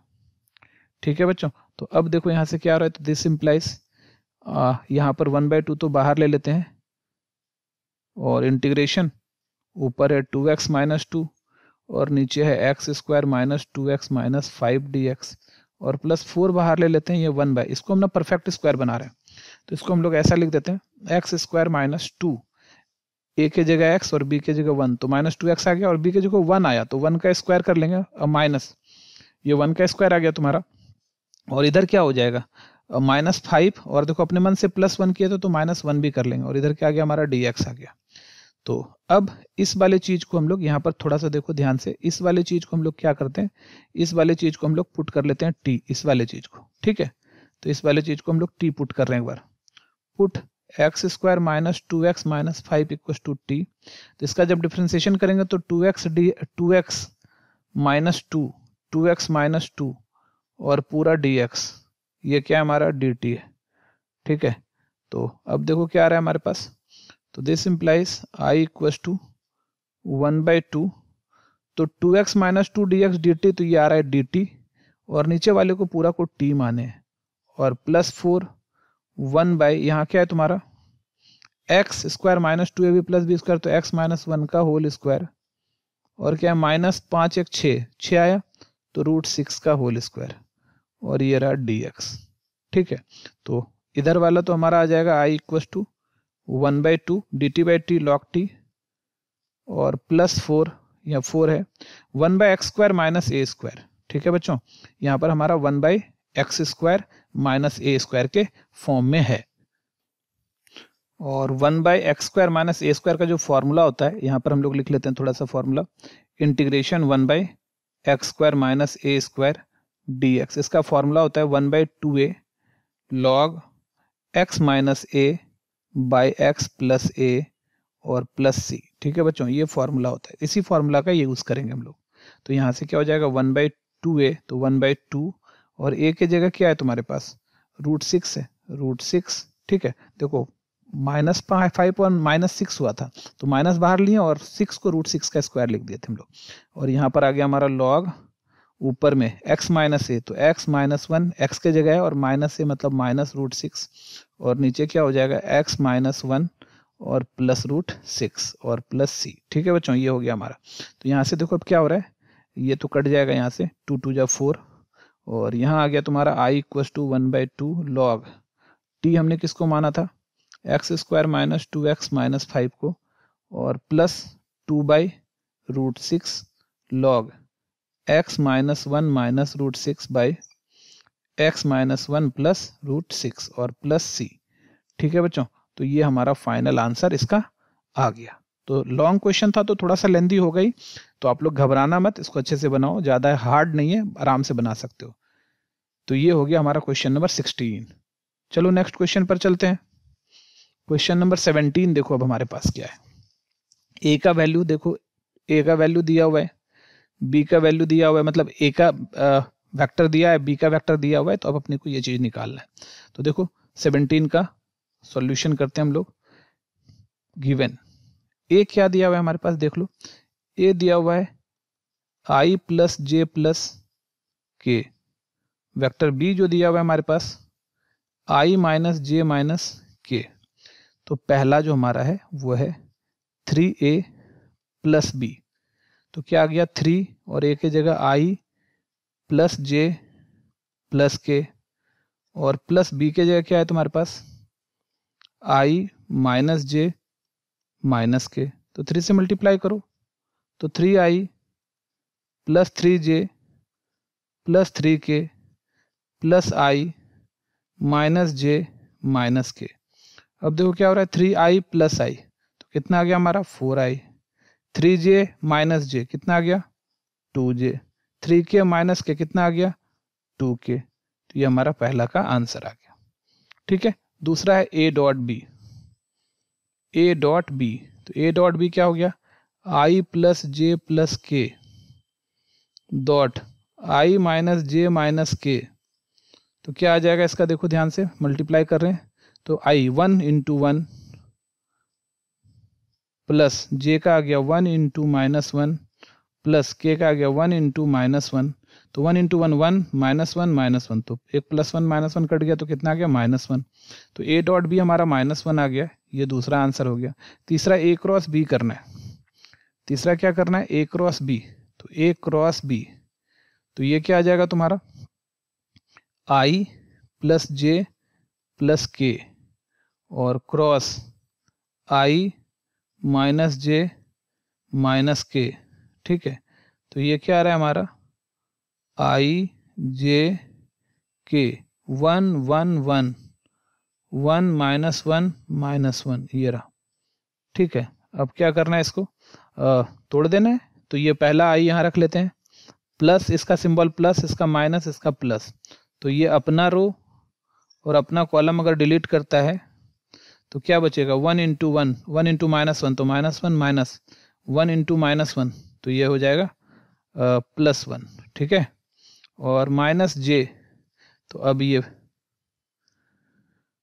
यहाँ से -j, अब ये अपना रो और अपना कॉलम ये वाला डिलीट करेगा, तो 1 × -1 -1 और -1 × 1 1 आ गया, तो ये तो खत्म। दूसरा अब कहते हैं प्लस के, ये अपना रो और अपना एक कॉलम ये वाला डिलीट करेगा, तो यहाँ से भी आ जाएगा तुम्हारा -1, ये के है हमारा -1 और फिर यहाँ से भी -1। ठीक है, तो ये हमारा हो गया पूरा। तो अब देखो क्या आ गया, यहाँ से तुम्हारा देखो 1 -1 0i, तो खत्म हो गया, ये 0i कर लो। यहाँ पर -j और माइनस माइनस, ये -1 -1 -2 और माइनस माइनस प्लस 2j, और यहाँ से क्या आ गया -2k, तो ये आ गया हमारा 2j प्लस 2k, ये आ गया 2j प्लस 2k, ये हमारा आंसर आ गया। ठीक है, ये था तुम्हारा क्वेश्चन नंबर 3।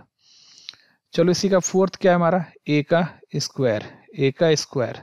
तो 3rd देखो क्या है हमारा, 3rd के बाद 4th, a का स्क्वायर इक्वल टू क्या आ रहा है तुम्हारा, vector a magnitude vector a। ठीक है, ऐसा आता है, a का स्क्वायर क्या है, vector a magnitude vector a। ठीक है, ये हो गया तुम्हारा a का स्क्वायर। तो मैग्नीट्यूड a अगर हम लोग निकालेंगे तो रूट अंडर, इसी को मैग्नीट्यूड a का स्क्वायर कर सकते हैं हम लोग ना, तो मैग्नीट्यूड a का स्क्वायर कर लेते हैं। ठीक है, तो इसका मतलब मैग्नीट्यूड a क्या हो जाएगा, a क्या है हमारे पास, a है i प्लस जे प्लस के, तो 1 का स्क्वायर प्लस 1 का स्क्वायर प्लस 1 का स्क्वायर का होल स्क्वायर कर लो, तो ये क्या आ गया, √3 का स्क्वायर, तो ये आया 3। तो ये हमारा आंसर हो गया 4th। और 5th क्या है हमारे पास, projection of a on b, a का प्रोजेक्शन b पर, a का प्रोजेक्शन b पर। तो 5th नंबर देखो क्या है, projection of a on b equal to क्या हो गया, a डॉट b बाय मैग्नीट्यूड b। तो a डॉट b तो -1 आ गया था, a डॉट b देखो यहाँ -1 आया, मैग्नीट्यूड b, तो और मैग्नीट्यूड b क्या आ जाएगा, रूट अंडर b क्या है हमारे पास, b है हमारे पास i माइनस जे माइनस के, मतलब 1 का स्क्वायर -1 का स्क्वायर फिर -1 का स्क्वायर, तो 1 का स्क्वायर अब प्लस -1 का स्क्वायर प्लस -1 का स्क्वायर, तो यह -1 बाई 1 √3। तो ये हमारा प्रोजेक्शन हो गया। ठीक है बच्चों, तो ये था हमारा क्वेश्चन नंबर 17। चलो नेक्स्ट क्वेश्चन पर चलते हैं। Question number 18, find the shortest distance between the following lines. इस लाइन के बीच का शॉर्टेस्ट डिस्टेंस बोला है निकालने के लिए।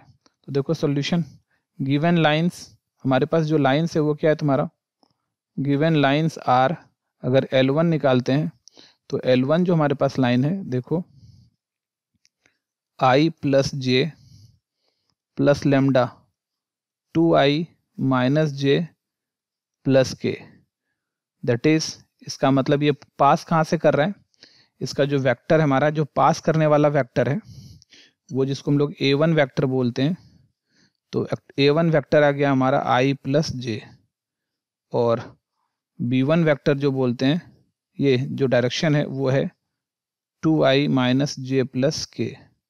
ठीक है, ये L1 हो गया। एंड L2 दूसरा लाइन है हमारे पास 2i प्लस जे माइनस के plus mu 4i minus 2j plus 2k, ये रहा। ठीक है, तो यहाँ पर दैट इज, यहाँ पर हमारे पास जो a2 वेक्टर है वो है 2i प्लस जे माइनस के, और साथ में जो b2 वेक्टर है वो है 4i माइनस 2j और प्लस 2k। ठीक है, ये आ गया। अब बोल रहा है डिस्टेंस बिटवीन, क्योंकि चेक कर लो b1 b2 हमेशा चेक करो, b1 और b2 चेक कर रहे हैं। तो अभी देखो, अच्छा ये देखो हमारा जो है b1 और b2 जो है एक तरह से पैरेलल लाइन हो गया। ध्यान देना, यहाँ से 2 अगर कॉमन निकाल लेते हैं तो ये आ रहा है 2i माइनस जे और प्लस के। तो देखो ये वाला चीज जो है, ये वाला जो चीज है तुम्हारा b2, ये हमारा ये और यहाँ का जो b1 है देखो दोनों सेम है, मतलब दोनों पैरेलल लाइन है। दोनों क्या है बच्चों, पैरेलल लाइन है। ठीक है, तो इस पैरेलल लाइन का डिस्टेंस अपने को निकालना है। ये 2 तो तुम्हारा कांस्टेंट है, तो ये किसके साथ चला जाएगा, ये चला जाएगा तुम्हारा म्यू के साथ। तो म्यू के साथ चलाया तो ये हमारा डायरेक्शन आ गया, ये हमारा पैरेलल लाइन है, मतलब इस दोनों पैरेलल लाइन के बीच का अपने को क्या करना है, डिस्टेंस निकालना है। तो 9, तो इसका मतलब दोनों b1 b2 नहीं है, इसका मतलब दोनों तो सेम है, that is b1 vector equal to b2 vector equal to हम लोग b वेक्टर ले सकते हैं, और वो है हमारा 2i माइनस जे और प्लस के। तो 9 distance between lines L1 and L2, यहाँ कैपिटल D ले लेते हैं, distance between line L1 and L2, parallel line है, डिस्टेंस बिटवीन पैरेलल लाइंस लिख लो, पैरेलल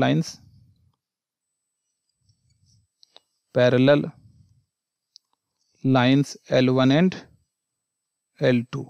तो दोनों का पैरेलल लाइन के बीच में जो इक्वेशन हो जाएगा वो क्या होगा, देखो ध्यान से, वो हो जाता है हमारा इक्वल्स टू D और ये आ गया तुम्हारा b cross a2 minus a1 bye magnitude b, ऐसा आ जाता है। ठीक है बच्चों, b cross a2 minus a1 bye magnitude b। तो b तो हमारे पास कितना आ गया, d इक्वल टू, तब यहाँ पे दिस इक्वल टू, तो b हमारे पास है 2i minus j plus k, और क्रॉस a2 माइनस a1, तो a2 माइनस a1 कर लेते हैं हम लोग। a2 माइनस a1, देखो यहाँ से 2i माइनस i, तो i बच गया, 2i माइनस i, ये क्रॉस है, i बचा। ठीक है, प्लस j माइनस j, तो प्लस 0j बचा, प्लस 0j बचा। और आगे देखते हैं, माइनस k, यहाँ पर माइनस k, इसमें क्या है, 0k है, तो माइनस k माइनस 0k, तो माइनस k बचा, तो माइनस k बचा। ठीक है, और बाय मैग्नीट्यूड b, तो magnitude b root under b क्या है हमारा, 2 का स्क्वायर माइनस प्लस माइनस 1 का स्क्वायर और प्लस 1 का स्क्वायर, ये इसका मैग्नीट्यूड होगा। ठीक है, तो अब देखो यहाँ से क्या रहा है, ये तो बाहर हमारा मॉडुलस सही है, और इसका निकाल लेते हैं i j k, और ये हमारा 2 माइनस 1 1, तो 1 0 माइनस 1, इसका डिटर्मिनेंट निकालना है। और नीचे क्या है हमारा, रूट अंडर 2 का स्क्वायर 4 1 प्लस 1, ऐसा आ रहा है।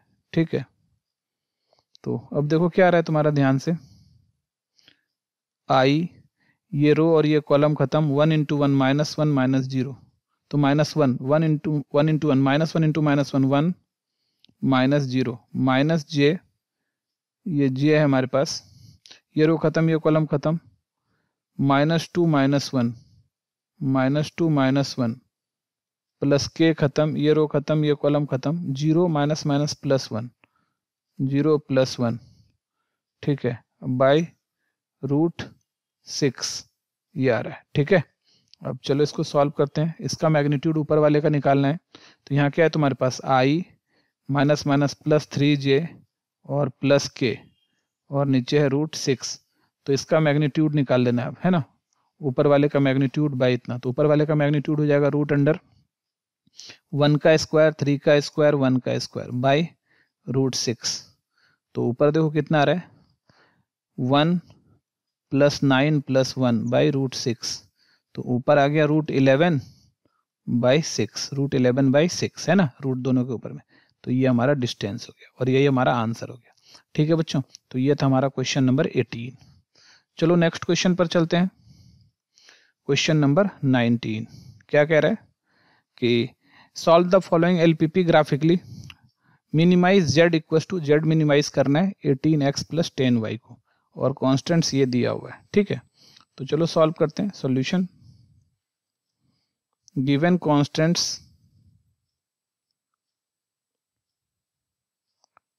कॉन्स्टेंट्स आर, जो कॉन्स्टेंट्स है वो है तुम्हारा 4x plus y greater than equal to 20, number 1, 2x plus 3y greater than equal to 30, ये नंबर 2, और x y greater than equal to 0, ये नंबर 3।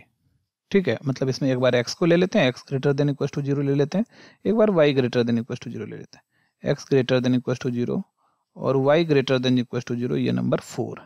और अपने को मिनिमाइज करना है, and we have to minimise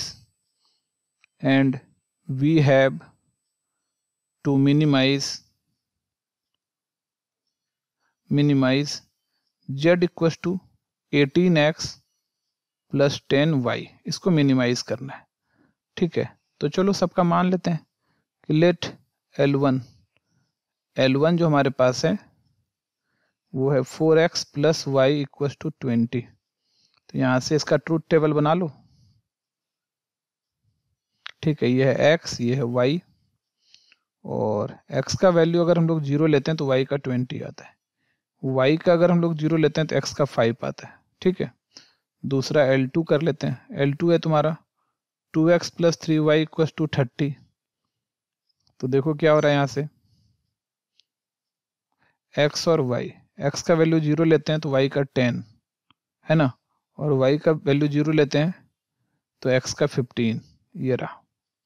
ठीक है, L3 क्या है तुम्हारे पास, x इक्वल टू 0 मतलब y एक्सिस, और L4 क्या है तुम्हारे पास, y इक्वल टू 0 मतलब x एक्सिस। इस तरह से हम लोग कर लिए। अब चलो इसका ग्राफ पहले खींच लेते हैं, तो देखो इसका ग्राफ कैसा हो जाएगा।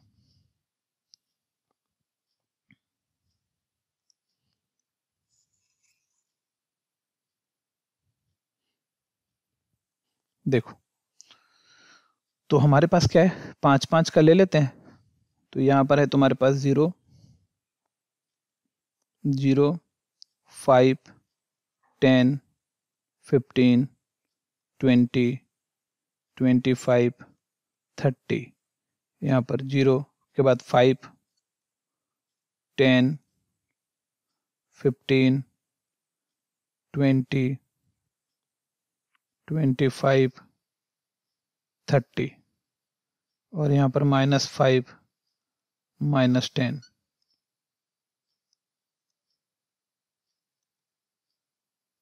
-5। ठीक है, तो अब देखो यहाँ से क्या आ रहा है, पहला हम लाइन 0-20 है हमारे पास, तो 0-20 लाइन पर चलते हैं हम लोग। तो 0-20 यहाँ रहा हमारे पास, और फिर क्या है तुम्हारा 50 यहाँ रहा हमारे पास। तो इसको मिला देते हैं, ये लाइन हमारा L1 हो जाएगा, ये लाइन L1 सीधा लाइन, तुम लोग स्केल से खींच लेना, ये हमारा L1 लाइन है, ये L1 लाइन है। ठीक है, और 50 दूसरा है 0-10 यहाँ है, और 15 यहाँ है। ठीक है, तो ये यहाँ से ऐसा आ जाएगा, है ना। तो ये हमारा दूसरा लाइन आ गया, ये L2 आ गया। अच्छा, L3 क्या है तुम्हारा, y एक्सिस, ये y एक्सिस L3 है, और L4 क्या है, L3 है y एक्सिस, और L4 क्या है तुम्हारा x एक्सिस हो गया।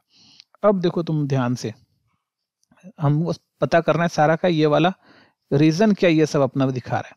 तो हम लोग को देखो 4x plus y greater than equal to 20 है, तो 4x plus y greater than equal to 20। अब देखो यहाँ पर ये L1 है, ये तो L1 से आया था, तो L1 के नीचे में एक पॉइंट अपने पास जो पता है वो 0 यहाँ रखो। तो 0 x के जगह 0 रखेंगे तो 4 इंटू 0 प्लस y की जगह 0, तो 0 ग्रेटर देन इक्वल टू 20। ये तो सही बात नहीं है, मतलब ये पॉइंट को हम लोग इसमें रखें इस वाले इक्वेशन में और सेटिस्फाई नहीं किया, मतलब L1 का ऊपर वाला हिस्सा हमारा ये रिप्रेजेंट करता है। तो ये रिप्रेजेंट ये देखो, ये तो L1 लगभग खड़ा है, तो इसको हम लोग right half plane, represent right half plane, right half plane of L1। ठीक है, फिर L2 वाला क्या था हमारा, L2 क्या है हमारा, देखो यहाँ पर 2x plus 3y greater than equal to 30, तो 2x plus 3y greater than equal to 30, तो ये L2 है। इसमें भी देखो L2 के भी नीचे भी 0 दिख रहा है, ये पॉइंट, ये हमारा 0 पॉइंट है, तो ये रखते हैं इस पर 0, x के जगह 0 y के जगह 0, तो ये भी 0 plus 0 greater than equal to 30। गलत बात है, ट्रू नहीं है ना, नहीं होता है, 0 कभी 30 से बड़ा नहीं होता है। तो इसका मतलब ये वाला पॉइंट भी सेटिस्फाई नहीं किया इसको, इसका मतलब इसका भी ऊपर वाला, मतलब L2 के ऊपर वाला रीजन, L1 के इधर वाला रीजन था और L2 का भी ऊपर वाला रीजन आ गया। Represent upper half plane of L2। ठीक है, और x greater than equal to 0, y greater than equal to 0 represent first quadrant. ये फर्स्ट क्वाड्रेंट को हमेशा रिप्रेजेंट करता है, x 0 से बड़ा है और y 0 से बड़ा है, दोनों 0 से बड़ा है तो first quadrant. Represent first quadrant, ये किसको रिप्रेजेंट कर रहा है, फर्स्ट क्वाड्रेंट को रिप्रेजेंट कर रहा है। तो इसका मतलब हमारा जो फिजिबल रीजन है वो ये वाला फिजिबल रीजन है हमारा, ये वाला। तो देखो ये जो फिजिबल रीजन है, इस बार जो फिजिबल रीजन आ रहा है हमारा, ये जो फिजिबल रीजन है, ये फिजिबल रीजन जो हमारा है, ये अनबॉन्डेड फिजिबल रीजन है। कैसा फिजिबल रीजन है, अनबॉन्डेड। ठीक है बच्चों, मतलब ये देखो यहाँ पर एक तो इसका ये कॉर्नर पॉइंट तो आ गया 15 0, इसका कॉर्नर पॉइंट ये वाला तो नहीं पता, निकालना पड़ेगा, और ये वाला है हमारा 20 0 20। तो देखो यहाँ पर 2। ठीक है, तो इसका हम लोग निकाल लेते हैं। अच्छा, ये वाला फिजिबल रीजन 1 और 2 को सॉल्व करके तो यहीं पे निकाल देते हैं, तो फ्रॉम 1 and 2, 2। एक में क्या है तुम्हारा 4x plus 2y equals to 20 और दूसरे में क्या है तुम्हारा 2x plus 3y equals to 30। इसको 2 से मल्टीप्लाई करते हैं और माइनस कर देते हैं, माइनस माइनस माइनस। तो ये देखो 4x तो ये तो कट जाएगा हमारा, और यहाँ पर क्या है 2y और 3 2 जा 6x, तो माइनस 6y और 2y, तो माइनस 4y आया इक्वल्स टू यहाँ पे माइनस 6y प्लस 2y, तो माइनस 4y, माइनस 60 प्लस 20, तो ये माइनस 40 आ रहा है। तो y का वैल्यू 10 आ गया। ठीक है, अब x का वैल्यू निकाल लेते हैं इससे हम लोग। तो क्या आ रहा है तुम्हारा 4x प्लस y का वैल्यू क्या है तुम्हारा 10 इक्वल्स टू 20। ठीक है, तो अभी देखो क्या आ गया। तो इसका मतलब क्या है हमारा कि x इक्वल्स टू ये 10 बाई 20 माइनस 10, 10 बाई 4, तो ये आ रहा है 5/2। तो x का वैल्यू 5/2 आ गया। इसका मतलब xy जो हमारा आया वो आया 5/2 और 10, ऐसा आ रहा है। तो 5/2 और 10, ये कुछ फिर से चेक कर लेते हैं L1 L2 कितना आ रहा है 60 माइनस 20 माइनस 40, 6 प्लस 2y, सही है हमारा 4x प्लस सॉरी y है हमारा ना, 4x प्लस 2y नहीं है, यहाँ y है, 4x प्लस y है ये हमारा। ठीक है 20। तो अभी ये हो जाएगा, अभी कितना रहा है 6, तो ये तो मेरा क्या आ गया माइनस 5y। अब ये 8 आ गया, कितना आ गया 8। ठीक है, तो यहाँ पर y का वैल्यू 8 ले लो, और अब ये जो हमारा 12 है, ये क्या है तुम्हारा 12, 8 इधर आके 20 माइनस 8, 12/4, ये आ गया 3। तो इस तरह से हमारा x और y का जो वैल्यू आ रहा है वो 3 और 8 आ रहा है, 3 और 8 आ रहा है। तो ये वाला जो पॉइंट आ गया हमारा वो आ रहा है 3 और 8, 3 और 8। ठीक है, ये जो फिजिबल ये वाला जो हमारा कॉर्नर पॉइंट है वो 3 और 8 आ गया। ठीक है बच्चों, ये 3 और 8 आ गया। तो यहाँ पर क्या आ गया the shaded region is feasible region, और इस बार जो है ये बॉन्डेड नहीं अनबॉन्डेड है, region which is unbounded, unbounded, ये क्या है तुम्हारा अनबॉन्डेड है। ठीक है, ये अनबॉन्डेड फिजिबल रीजन है। एंड इट्स कॉर्नर पॉइंट्स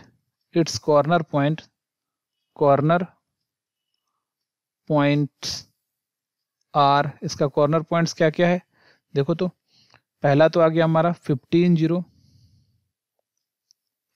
0, दूसरा क्या आ रहा है 3 8, और तीसरा क्या आ रहा है 3 8, और तीसरा आ रहा है हमारा देखो यहाँ 0 20, क्या आ रहा है 0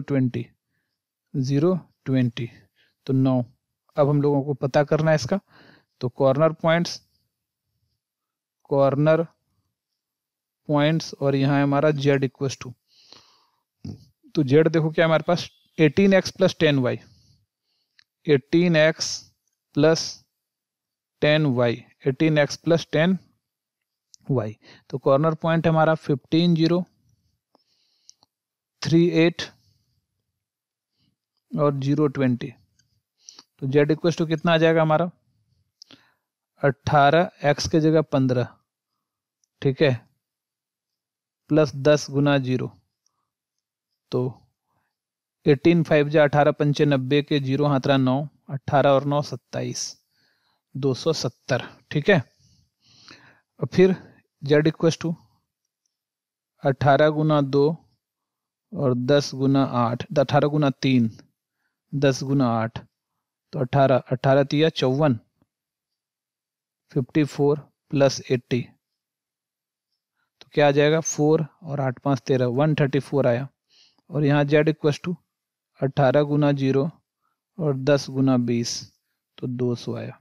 तो मिनिमम वैल्यू कहाँ आ रहा है तुम्हारा, देखो ये वाला मिनिमम वैल्यू आ रहा है, ध्यान दोगे तो ये वाला। लेकिन अभी ये ध्यान मत सोच लेना कि यही हमारा आंसर होगा। तो मिनिमम वैल्यू तो यहाँ पर आ रहा है, लेकिन अभी क्योंकि अनबॉन्डेड फिजिबल रीजन है तो अभी हम लोग इसको मिनिमम वैल्यू नहीं बोल सकते हैं। अब हम लोग लिखेंगे since the feasible reason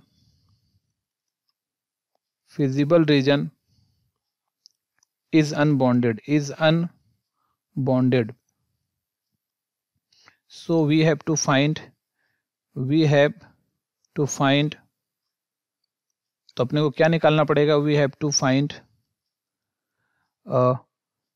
18x जो तुम्हारा है 18x प्लस 10y, बोल रहा है अगर मिनिमम निकालना है तो छोटा वाला से छोटा, less than equal to 34, less than equal to 134, ये क्या करना है, लेस देन इक्वल नहीं, सिर्फ लेस देन 134, ठीक है, 134 से छोटा करना है, ठीक है बच्चों, 134 से छोटा करना है, तो 134 से इसको छोटा करना है, तो इसका रीजन निकालना है, तो इसका मान लेते हैं, इसका ट्रूथ टेबल हम लोग निकाल लेते हैं, तो देखो इसका ट्रूथ टेबल निकालते हैं, लेट L जो हमारा है, L जो हमारा है वो है 18x plus 10y equal to 134, और इस बार लेस देन है तो इसका ट्रूथ टेबल निकालो, ट्रूथ टेबल निकालोगे इसका यहाँ पर, तो क्या आ जाएगा, देखो ध्यान से, x y, x का वैल्यू 0 ले लो, y का वैल्यू जो आ रहा है वो लगभग x का वैल्यू 0 ले लो तो y का वैल्यू लगभग 13.4 आ रहा है, और y का वैल्यू 0 ले लो तो x का वैल्यू 18 से डिवाइड कर दो,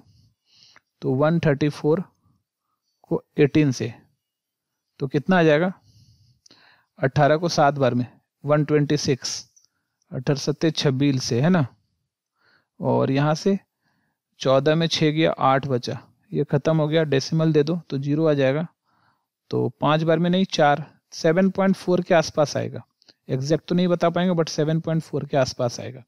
तो अब चलो देखो इसका लाइन अपने को क्या आएगा, इसका लाइन दिखाना है, तो इसका लाइन बनाना है और देखना है, तो 0 13.4, तो 0 13.4 कुछ यहाँ रहा होगा, 0 13.4 यहाँ रहा होगा कुछ, ठीक है, और ये वाला 0 13.4 हो गया, और दूसरा क्या है तुम्हारे पास 7.40, तो 7.40 कुछ यहाँ रहा होगा, ध्यान देना 7.40 कुछ यहाँ रहा होगा, ठीक है, इस जगह रहा होगा 7.40, और इसका जो लाइन खिंचाएगा इस बार डॉटेड लाइन खिंचाएगा, और ये इस पॉइंट से भी जाएगा और ये डॉटेड लाइन खिंचाएगा, ठीक है बच्चों, ये डॉटेड लाइन खिंचाएगा। इसका रीजन देख लेते हैं क्या आता है, बोला है लेस देन, तो लेस देन मतलब क्या, तो ये हमारा एल लाइन है, ये हमारा क्या है एल लाइन, मतलब ये लाइन हमारा सोल्यूशन पे नहीं है, ठीक है, लाइन हमारा सोल्यूशन में नहीं है, ध्यान देना, ये लाइन पर हमारा सॉल्यूशन में, ये लाइन क्योंकि डॉटेड लाइन है हमारा बच्चों, ठीक है, क्योंकि सिर्फ लेस देन था, इक्वल टू नहीं था, तो ये डॉटेड लाइन है और ये लाइन हमारा सॉल्यूशन में नहीं है। तो अब देखो since 18x plus 10y less than 134, इसमें x का वैल्यू 0 रखते हैं, 0, तो 0 प्लस 0 लेस देन 134 सही है। तो अगर इसका हम लोग लोअर हाफ का बात करें, ये हमारा 0 पॉइंट है, तो ध्यान देना यही वाला चीज सारे बच्चे छोड़ के आते हैं और उसका मार्क्स कट जाता है, तो ये जो 0 है वो इसके लोअर साइड में है, मतलब इसको सेटिस्फाई करता है, एल के नीचे है, ठीक है, तो एल के नीचे है, इसका मतलब क्या हो गया, represent lower half plane of L, lower half plane of L, L का लोअर हाफ प्लेन है, ठीक है, इसका मतलब इसका जो रीजन है ये वाला रीजन आ जाएगा, इसका लोअर हाफ प्लेन अगर हम लोग करेंगे तो ये वाला रीजन हमारा आ जाएगा, ये वाला रीजन आ जाएगा। तो ये जो रीजन निकाले हम लोग एल वाला, चेक करना है क्या हमारा जो फिजिबल रीजन है और इसमें कोई भी पॉइंट कॉमन आया, तो तुम देख रहे हो एक भी पॉइंट कॉमन नहीं आया, ये फिजिबल रीजन में एक भी पॉइंट अगर कॉमन आ जाता तो इसका मैक्सिमम और मिनिमम वैल्यू नहीं आता, बट यहाँ पर एक भी फिजिबल रीजन, फिजिबल ये ब्लैक वाला है और ये ऑरेंज वाला हमारा जो है वो जो तुम्हारा दिया हुआ था, हम लोग जो निकालें एल वाला, मतलब 18x plus 10y less than 134 का, दोनों में कॉमन कोई नहीं है। Clearly 18x plus 10y less than 134 and feasible region has no common point, no common point या नो कॉमन रीजन, कोई भी कॉमन रीजन नहीं है, नो कॉमन रीजन, ये कॉमन रीजन नहीं है, सो द मिनिमम वैल्यू, तो जो आया ऊपर मिनिमम वैल्यू वही मिनिमम वैल्यू हो जाएगा, या फिर अगर यहाँ कॉमन आ जाता तो कोई भी मेरा मिनिमम वैल्यू नहीं होता, so the minimum value of z का जो मिनिमम वैल्यू होगा z इक्वल्स टू 134 एट किस पॉइंट पर, 134 है किस पॉइंट पर, 38 एट 38, ठीक है बच्चों, तो यही हमारा आंसर हो गया। तो 134 मिनिमम वैल्यू और 38 पर होगा। तो ये हमारा क्वेश्चन था एलपीपी का, और ये पिछले जो 3 सेट में था उससे अलग, वो सारा बॉन्डेड था, ये हमारा अनबॉन्डेड है। तो हमने दोनों तरह का सीख लिया बच्चों, और आ सकता है दोनों तरह में से कोई भी एक तरह का आएगा। ज़्यादा तो बॉन्डेड ही पूछा जाता है, लेकिन कभी कभी अनबॉन्डेड पूछ देता है। और अनबॉन्डेड में क्या होता है, सारा चीज़ सेम होता है, बट बस यही लास्ट वाला चीज़ जो है ना, ये थोड़ा सा ये जो है ये वाला इतना सा पार्ट जो होता है हमारा, ये एक्स्ट्रा आ जाता है, ये इतना सा पार्ट हमारा एक्स्ट्रा आ जाता है। बाद बाकी आंसर अगर होगा तो वही होगा, लेकिन अगर इसका कुछ पार्ट कॉमन हो जाता तो फिर इसका आंसर ही नहीं आता। ठीक है बच्चों, बोल देते कि इसका कोई भी मिनिमम वैल्यू नहीं होगा। ठीक है, समझ में आ गया। तो ये था हमारा 19 क्वेश्चन, ये हमारा लास्ट क्वेश्चन था बच्चों। तो आज हम लोगों ने ये जो सेट 4 है हम लोगों का मॉडल पेपर का, वो हम लोगों ने सॉल्व कर लिया। ठीक है बच्चों, आई थिंक आप लोगों को समझ में आ गई होगी। आप लोग इसको अच्छे से बना लेना, एग्जाम में आपके काम बहुत आएगी। ठीक है बच्चों, आज के लिए इतना ही, मिलते हैं नेक्स्ट वीडियो में अगला सेट लेकर। ठीक है बच्चों, बाय, टेक केयर।